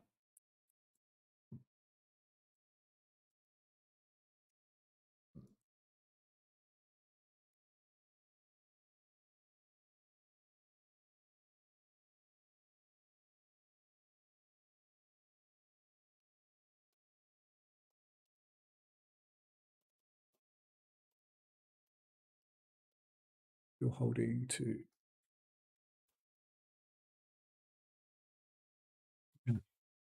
Right. Nice graph of blue bars, but when it's showing ±6, isn't it maybe too late to get in? No, it's exactly when you need to get in. The opening flush, that's what Diamond called it, yeah. Reminds me that it sounds like gambling. Yes, you're trading the opening flush. Everything's gambling in trading. Every single time you hit the button, you're going red or black. Why is my drawing tool not working? Okay. Yeah, I mean, every time you hit the button, you're gambling. It's all a gamble. Everything's a gamble.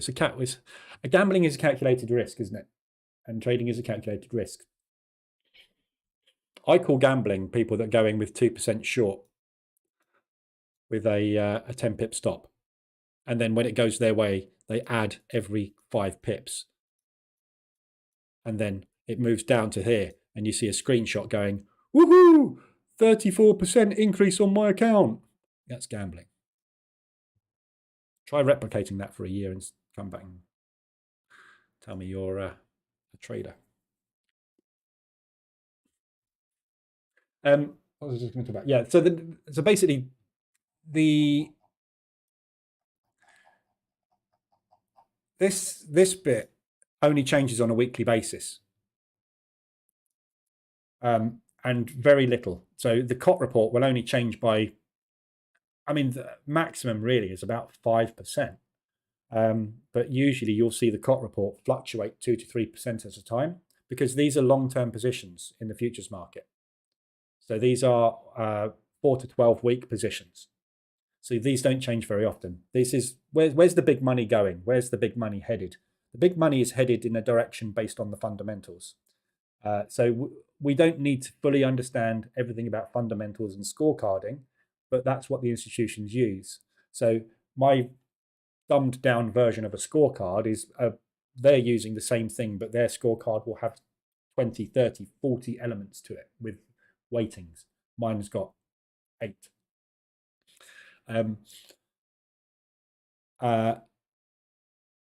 The retail sentiment changes, as we can see, by the hour. But constantly, it's constantly changing, isn't it? I just got my pound New Zealand that I just exited. I am in the statistic here because I'm trading with a broker, which is a retail trade. So, but this, as long as this is saying that, it means that they are all the opposite direction. So when they stop being the opposite direction, you'll find your move will start to fade. Yeah. But all the time they're big, and this is what I say, look at this, look at all of these. Better to look at the actual report. Look, we can filter this down and say, just show us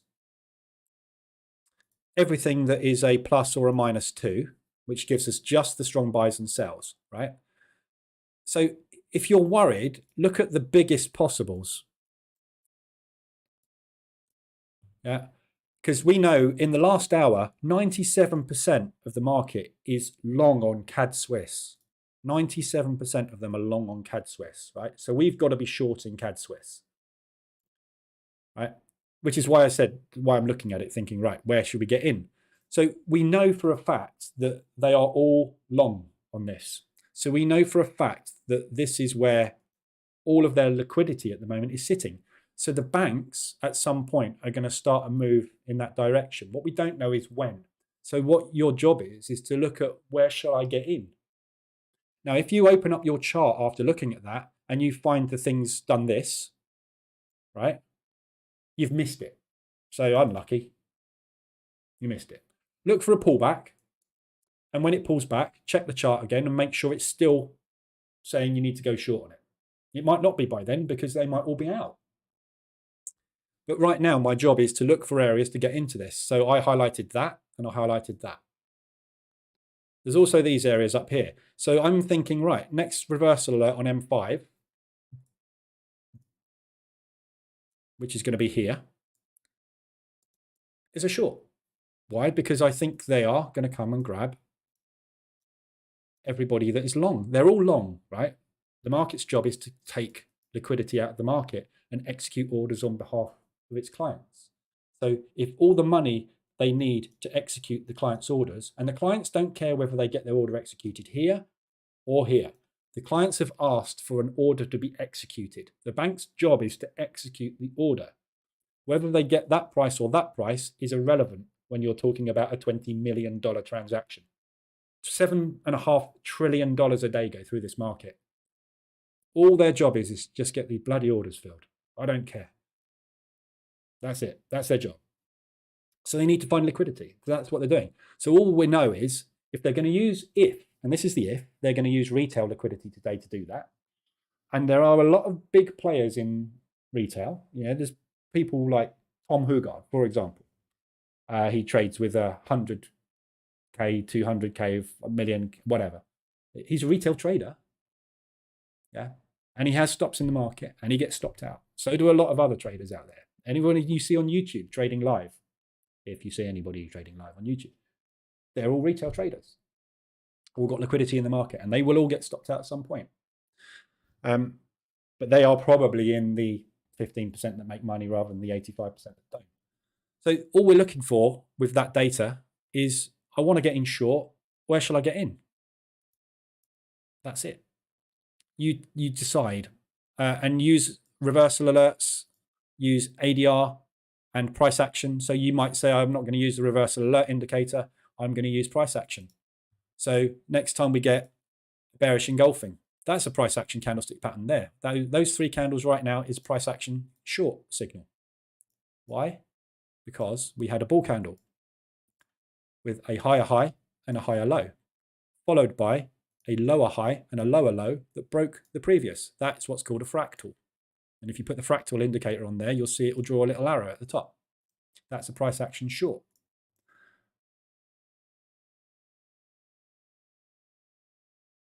Those fractals. There you go, fractal. Yeah, so there's a price action candlestick pattern short. So you could get in short now, stop above the high if you want to use stops, and you are now in line with the banks. potential move to come and grab the liquidity from everybody that has hit the long button. Let's do it. Let's do it now. Just for fun. We'll see what happens later. What way on CAD Swiss? 0.35.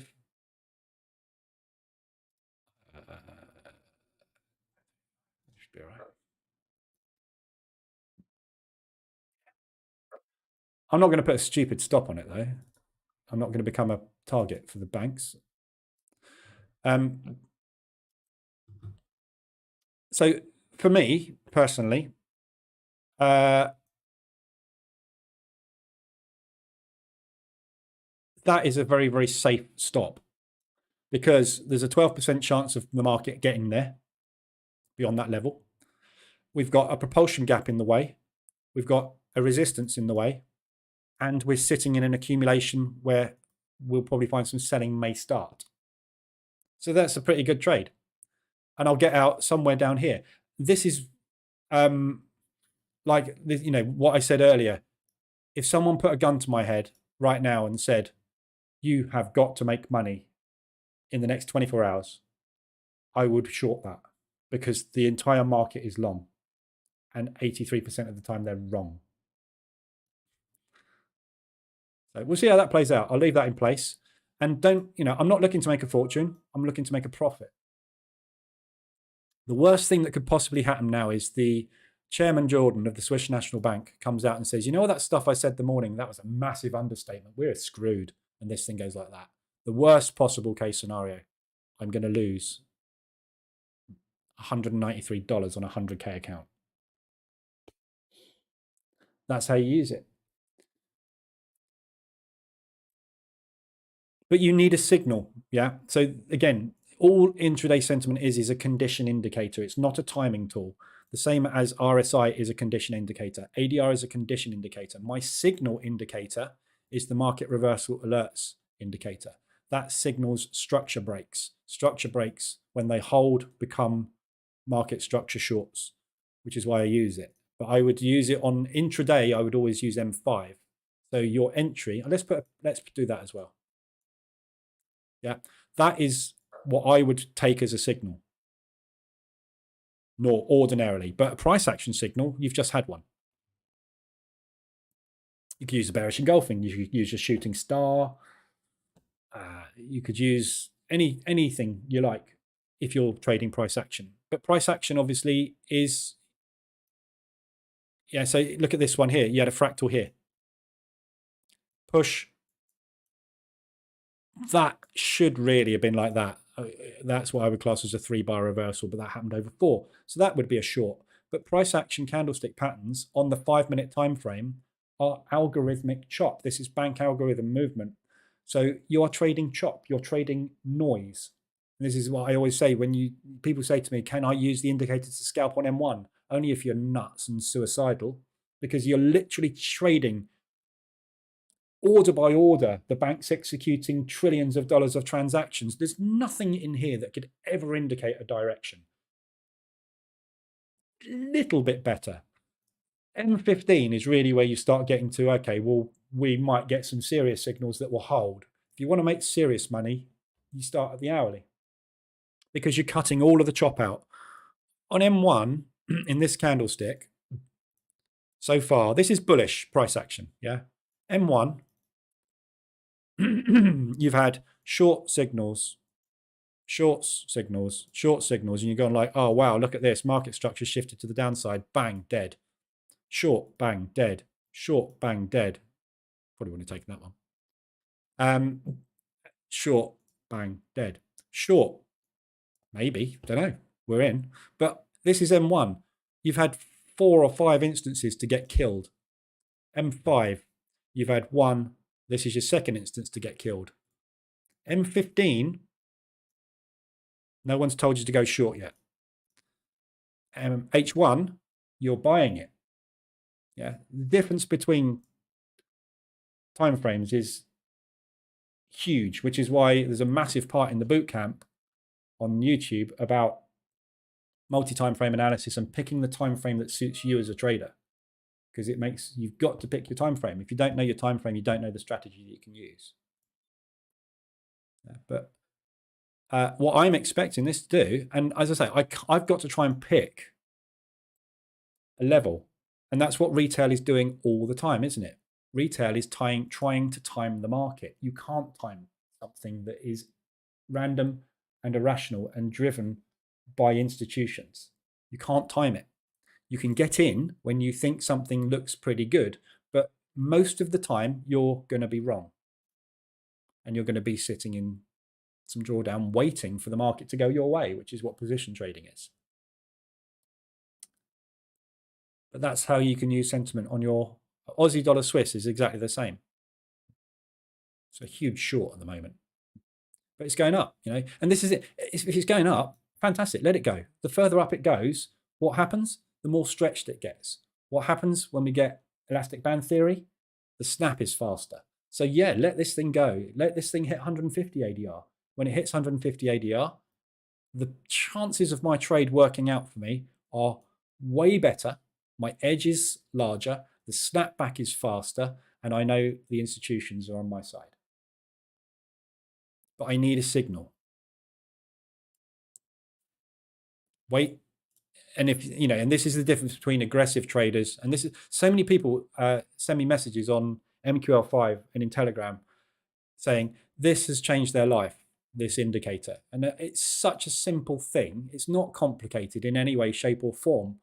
But what it's done is it's stopped people getting in and over trading. Look, it's 3 candles down. Jump in the market. Why? Why jump in the market on a pullback long? You're jumping in short on something. This is what everybody says, isn't it? And I've said it many times. Other people, everybody in this room has said it. Why is it every time I hit the sell button, the market goes the other way? Because you haven't waited for the market to prove to you that it's going this way. A structure break where you're making new highs and new lows, when that switches and you make a new low, pull back, make a lower high, and then push down, reversal, retest, that is the market proving to you that the sellers are now in control. That's when you get in. You don't get in because you get a bearish engulfing. There's hundreds of bearish engulfings on this page. None of them worked. Yeah, bearish engulfing.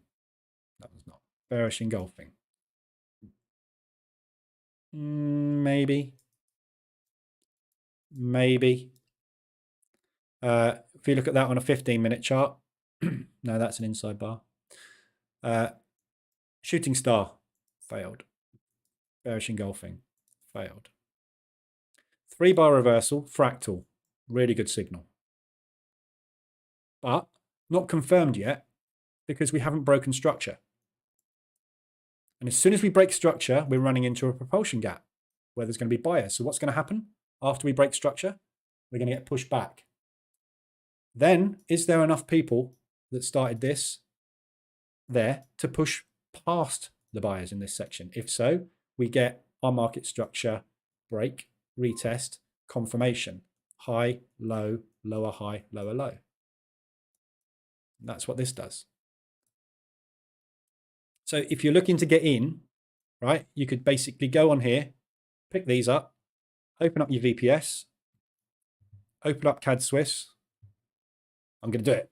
I'm not going to do it because I'm already trading it, but open up CAD Swiss, stick the market reversal alerts EA on there, and trade it. Yeah, so open up CAD Swiss, stick the market reversal alerts EA on there, and say, take the next M5 short. Done. And it will just get you in as soon as there's a market structure confirmation.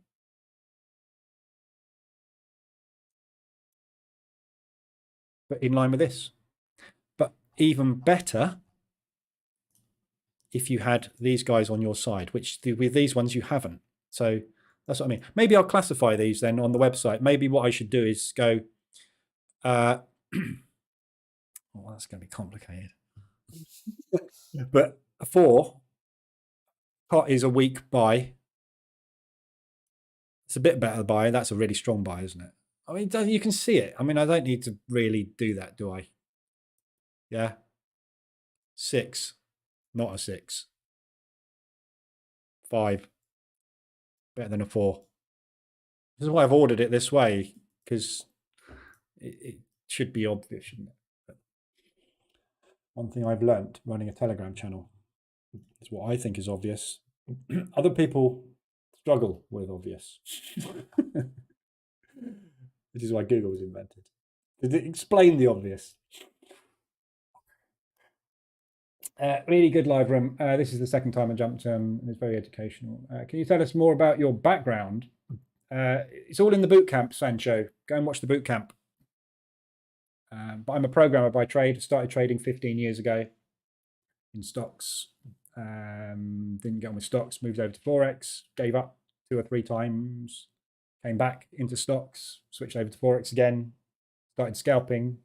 And then I found a guy on Forex Factory who picked me up as a mentor and taught me the ways of the Force.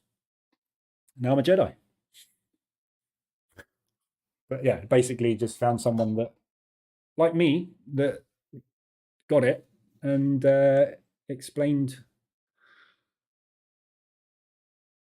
how it works. And then it's a case of from there, all you've got to do is pick the bits that make sense to you. So you can't pick someone else's. I don't trade his strategy.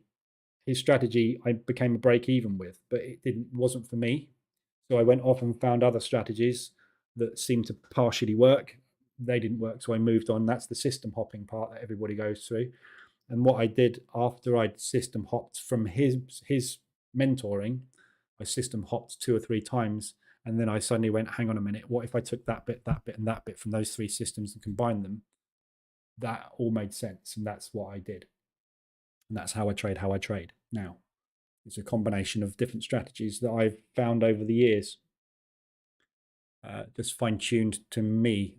And that's the bit you've got to find, is you as a trader is going to be different to me as a trader and everybody else. So you need to take parts. So if ADR makes sense to you, take ADR. If you don't like the reversal alerts indicator because it gets you in too late on some trades, don't use that. Use some other indicator. Use a fractal, whatever. But pick the bits that are logical. And I'm a programmer by trade. Was a programmer. Still am a programmer. It's like riding a bike. You never stop. You don't unlearn programming. But you take the bits that make sense and you combine them to make more sense. So I took this out of the TDI. So the RSI was part of the Traders Dynamic Index, which was taught to me by Steve Mauro, who is Beat the Market Maker. I couldn't get on with all that crap. So I took the bit that made sense to me, which is the shark fin, out of that strategy. And when I analyzed the TDI in detail, I realized it's actually just an RSI. So I just use an RSI because it's the same thing. An RSI 14 median is basically the same as one of the lines in the TDI that causes the shark fin. The shark fin I found unreliable. So then I went, hang on a minute. So he's trading the shark fins, which quite often work and sometimes don't. But I then back tested and realized that actually, if you just traded above this level and combined it with elastic band theory, which I was taught by a stock trader 10 years ago, that's half a strategy. I started trading that and I was like, wow, this makes money. But I found I was getting entries wrong a lot of the time because the RSI would get extended. So I'd previously done a course in dollar averaging. And then I took that part of the course from dollar averaging and I went, right, okay, well, rather than getting in and when we get embedded RSIs, rather than getting stopped out and retrying entries, why don't we just dollar average into the position to bring ourselves into a better area? Because we know at some point that will break when the profit take move starts. And I only knew about profit take moves because I've been taught how the banks trade and operate.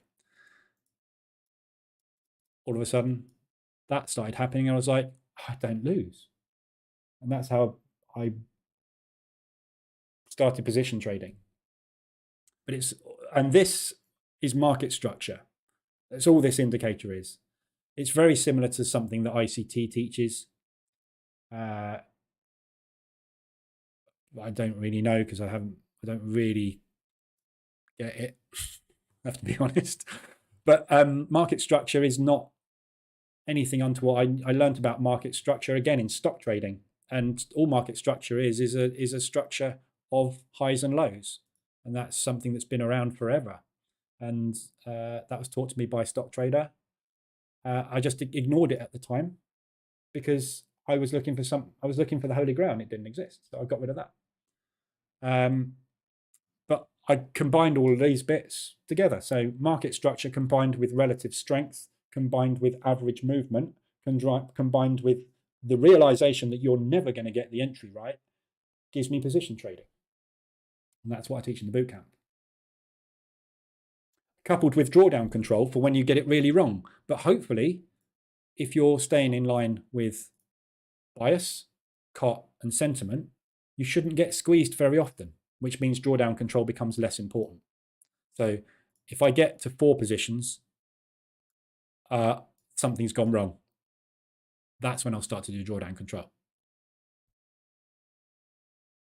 Potentially. Again, it depends. If sentiment's still on my side and COT's still on my side, and this thing's gone through the roof, parabolic to 200% ADR, like the yen did when I shorted the Aussie yen this week, here, because it went parabolic. And I was like, well, that's rubbish. It's rubbish, that move. It's not right. Then you just, and this is what it's all about. It's about exposure and about positioning. Exposure you can control.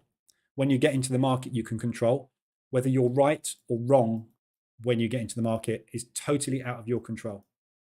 And again, there's a video on the YouTube channel called You Have No Control. And that explains why everybody fails basically in trading, because everybody in trading is trying to pick the top or the bottom of a move.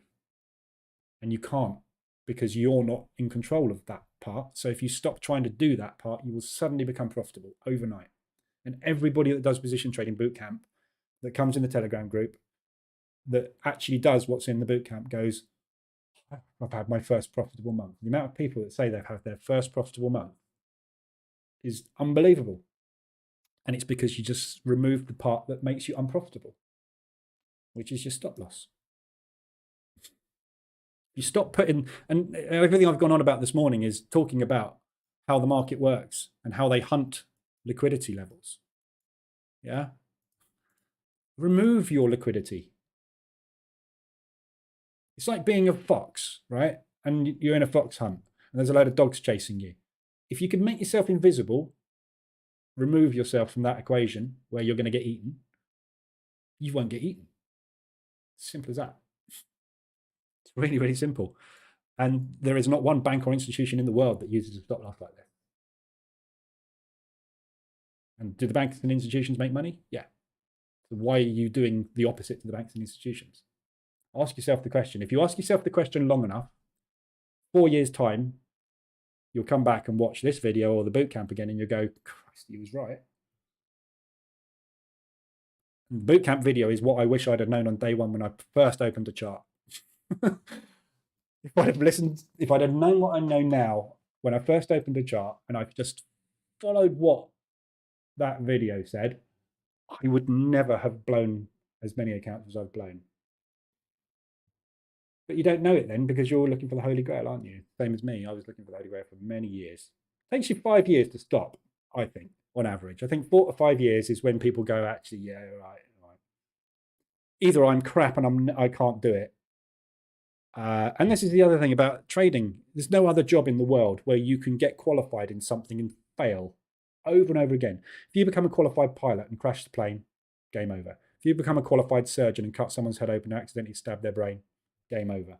If you become a racing driver and the first time you get on a racetrack, you pilot into a wall at 200 miles an hour, game over. You become a trader, you get fully qualified, you go through baby pips, you do 15 courses, you become a fully qualified trader. Why is it 84% of people get it wrong? Because the education's wrong. Simple as that. We're all being taught the wrong thing. Do what the banks do. It's all covered in the course. It's all on YouTube, so just go and watch it. Whether you agree with it or disagree with it will depend on how far into the hunt for the Holy Grail you are. And that's all I can say. People watch position trading bootcamp, come into Telegram, DM me and go, you're nuts. It's like, well, yeah, I'm nuts. Come back in a year and we'll compare P&Ls. I can't put it any other way. It's that. So I'm very straight talking about this thing because I've been through the mill with courses, strategies, and everything. I've tried everything. And I just don't see anybody, apart from a handful of 2 or 3 people on YouTube trading using a stop loss and actually making money. I don't see any of them doing it consistently anyway. There's a few out there. There's a few. But I know, yeah, it's just one of those things. But it's like everything in life, isn't it? You either agree or disagree with what you see, read, watch, and make a decision from there. Dax is totally jammed at the minute. I don't hold out much hope for an opening range break today. We had a massive Dax open yesterday, which we made lovely money on. So I think today is stagnation day. So again, symmetrical triangles, just to explain. Market structure is high, low, lower high, lower low, lower high, lower low, lower high, higher low, higher high, lower low, higher high, etc. Symmetrical triangles are high, low, lower high, higher low, lower high, higher low, lower high, higher low. At some point, it becomes impossible to continue that strategy, that pattern. You get explosive breakout because the maths behind it, the mechanics under the hood, there are so many orders sitting at these levels. Yeah. If you've gone long there, stop. Pulls back, pushes up. What do? Stop. Pushes up, pulls back, pushes up. What do? Stop. So what happens under the hood in the market in this situation is the stop losses get contracted underneath the price highs and lows until you get to a point where one of them gets triggered. At the point that all of these guys get stopped out, they become buyers because they're short. So to get out of their position, they have to hit the buy button automatically, obviously. When they hit the buy button, they become a buyer along with the people who are buying, which means there's twice as many buy orders, which is why you get a propulsion move.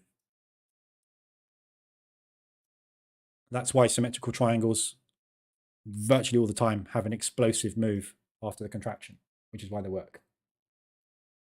And it's and again, people don't think about the mechanics of what's going on under the hood.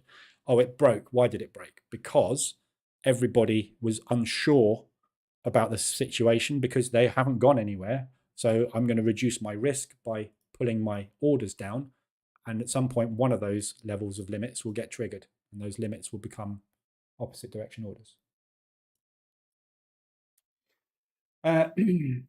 Paul, positive vibe here and a wealth of knowledge. Cool. And a massive fraud. What? Morning, Ultra. Oh, I didn't read your previous comment.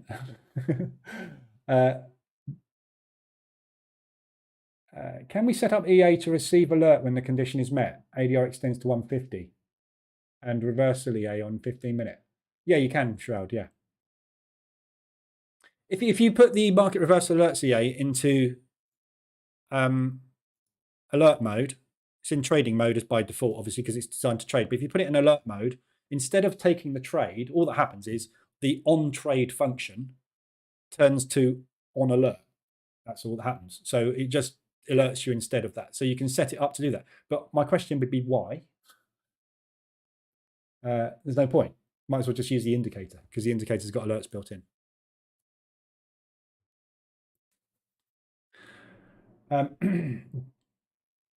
So outro, nice moves on the Dax and FTSE today, 5-minute opening range and a massive fraud.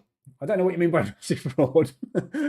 On the opening, oh, you mean this? Yeah, it's basically a false breakout this morning. So that is your 5, isn't it? So there's your 5-minute opening range, and then obviously all we've done is nothing. So they indicated short, and then they haven't decided. The other thing with symmetrical triangles as well is if they don't break, what they do then is form a range. And again, the same principle is happening. The stops have moved. Yeah. they've been stopped out. So we get a pop out the top, sellers are continuing, then we get a range forming at one of those levels, and then you just go into a sideways movement. So symmetrical triangles that fail turn into ranges. Again, you don't know which is going to happen because you've no idea how much volatility is in the market. Yeah, you made a Forex return on the DAX and a 1R on the FTSE using a combination of my strategy and using fib extensions to trail the stocks. Cool.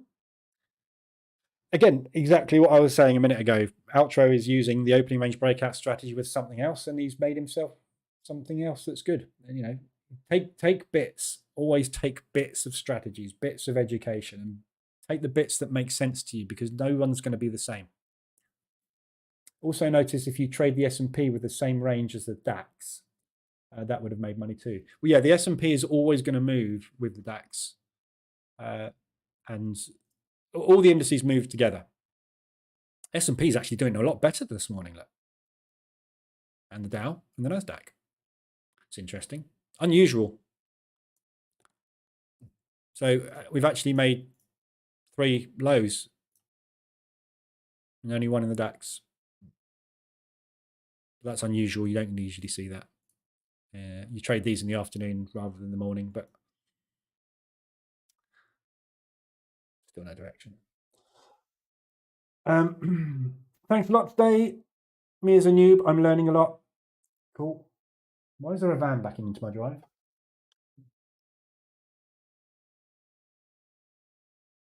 Doing a U-turn. Is there any white van drivers in here? Delivery drivers? I don't know what it is, but it's a very personal thing when someone reverses into your drive to do a U-turn. It's like, you get off my property. You're not even delivering to me. My driveway is not a turning circle.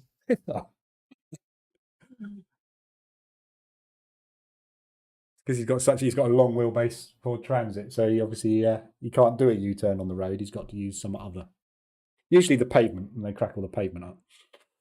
Right, so nothing's moving on the DAX. So FX wise, fairly good morning. I've got more I can bank, but so Pan New Zealand just got the reversal alert there at the ADR. So again, we don't know what's going to happen here. So 125 ADR bounce, pushed, reversal alert. So the structure's broken here. And now we're either going to retest that structure and get a reversal alert retest and break new high and move off that way, or this will become a failed reversal alert, and this is just a pullback on continuation. You will never know. And again, this is all this indicator tells you is there has been a structure break. It does not give you any guarantees or anything that this is now going that way. All it's telling you is suddenly there's more buyers entered the market than the sellers. That's literally all this indicator tells you. It's a signal that more sellers have entered the market than buyers in this spot. More buyers have entered the market than sellers in this spot. It's not telling you that this thing is now going that way. There's lots of other things you need, like extensions on RSI, entries on propulsion gaps, things like that. So you've got to use, these are all parts of a system and a theory and a strategy. I've been solely trading M5 opening range. Yeah, it's M5. All my testing is M5 works fine. This is the 5-minute opening range. Produces a 4R return, 3R return, 2R. I mean, go down. There's, I don't know how many tests are in here, but 600 tests there. 487 of them are profitable. They're all, that's all 5-minute. This is 15-minute. 3.35, 2.86. So less profitable on a return basis, but a higher strike rate. Less trades. A lot less trades than on M5. Actually, it's not actually that much difference, is there? But choppy days are not fun with M5. But if you're going to use a really tight stop on M5, which those do. They use a 20-point stop. You'll be fine. You know, they all work. Take your pick. The ORB, it doesn't really matter. I'm still in this. I mean, I've been sitting in this now for 2 hours, 2.5 hours nearly. It's just not going anywhere, is it? But these are the frustrating days. You know, it'll come up and it'll stop me out. My pending will get re-entered, and then we'll sit around here. And it'll do nothing all day, and there's just nothing you can do. If the market is not going to take a direction for the day, you can't make money unless you're scalping 5-minute candlesticks, in which case good luck with that on the long term. But you know, it works. Everyone can do it. You know, I'd say I can't do this, but a lot of people can. Right, I'm off. It's 10:20. I'm going to go because I'm back on at 2:20 for the New York session. So news-wise, be careful today. Lagarde has spoken. So again, let's just have a quick look at the euro and just see if anything happens. But yeah, no, just come off of ADR. So Lagarde hasn't done anything for the euro. You can see the euro's flat. Session's dead. So there's nothing happening there. We've got retail for the CAD. So if you've got any CAD exposure on, be careful with that later. I'm short CAD, so I'm hoping for really bad retail figures on the CAD later. Hopefully that all comes out as negative because that will help my positions. And then we got home sales 30 minutes after New York Open. So it doesn't really do it. Home sales is irrelevant. All that is recycling existing economy. It's building permits, which is the important one, because building permits create new homes, which creates new jobs, which helps the unemployment figures, which boosts the economy and boosts the currency. So existing home sales has got nothing to do with anything really, which is why it's orange. But building permits are much more important, because if there's a load of new building permits, it means there's a lot of new buildings going to be done. New buildings need people to build them, which means jobs. So home sales doesn't mean anything. Okay, I will watch this lot. I'm quite tempted to bank some more in a minute because we are starting to stagnate, but pound New Zealand is actually looking like it might drop again, but we'll see. So have a good morning. I will be back this afternoon. Anything you need, come in the Telegram group. I'll be in there. Otherwise, back at 2:20 for the open of the New York session, and then we will see what we can do with the Nasdaq this afternoon. And obviously, we'll see if we can get some movement off of the Canadian news at 1:30. But all right, so have a good one. I will see you guys later if you're on. If not, I'll be back Monday morning at 7:50. Have a good day.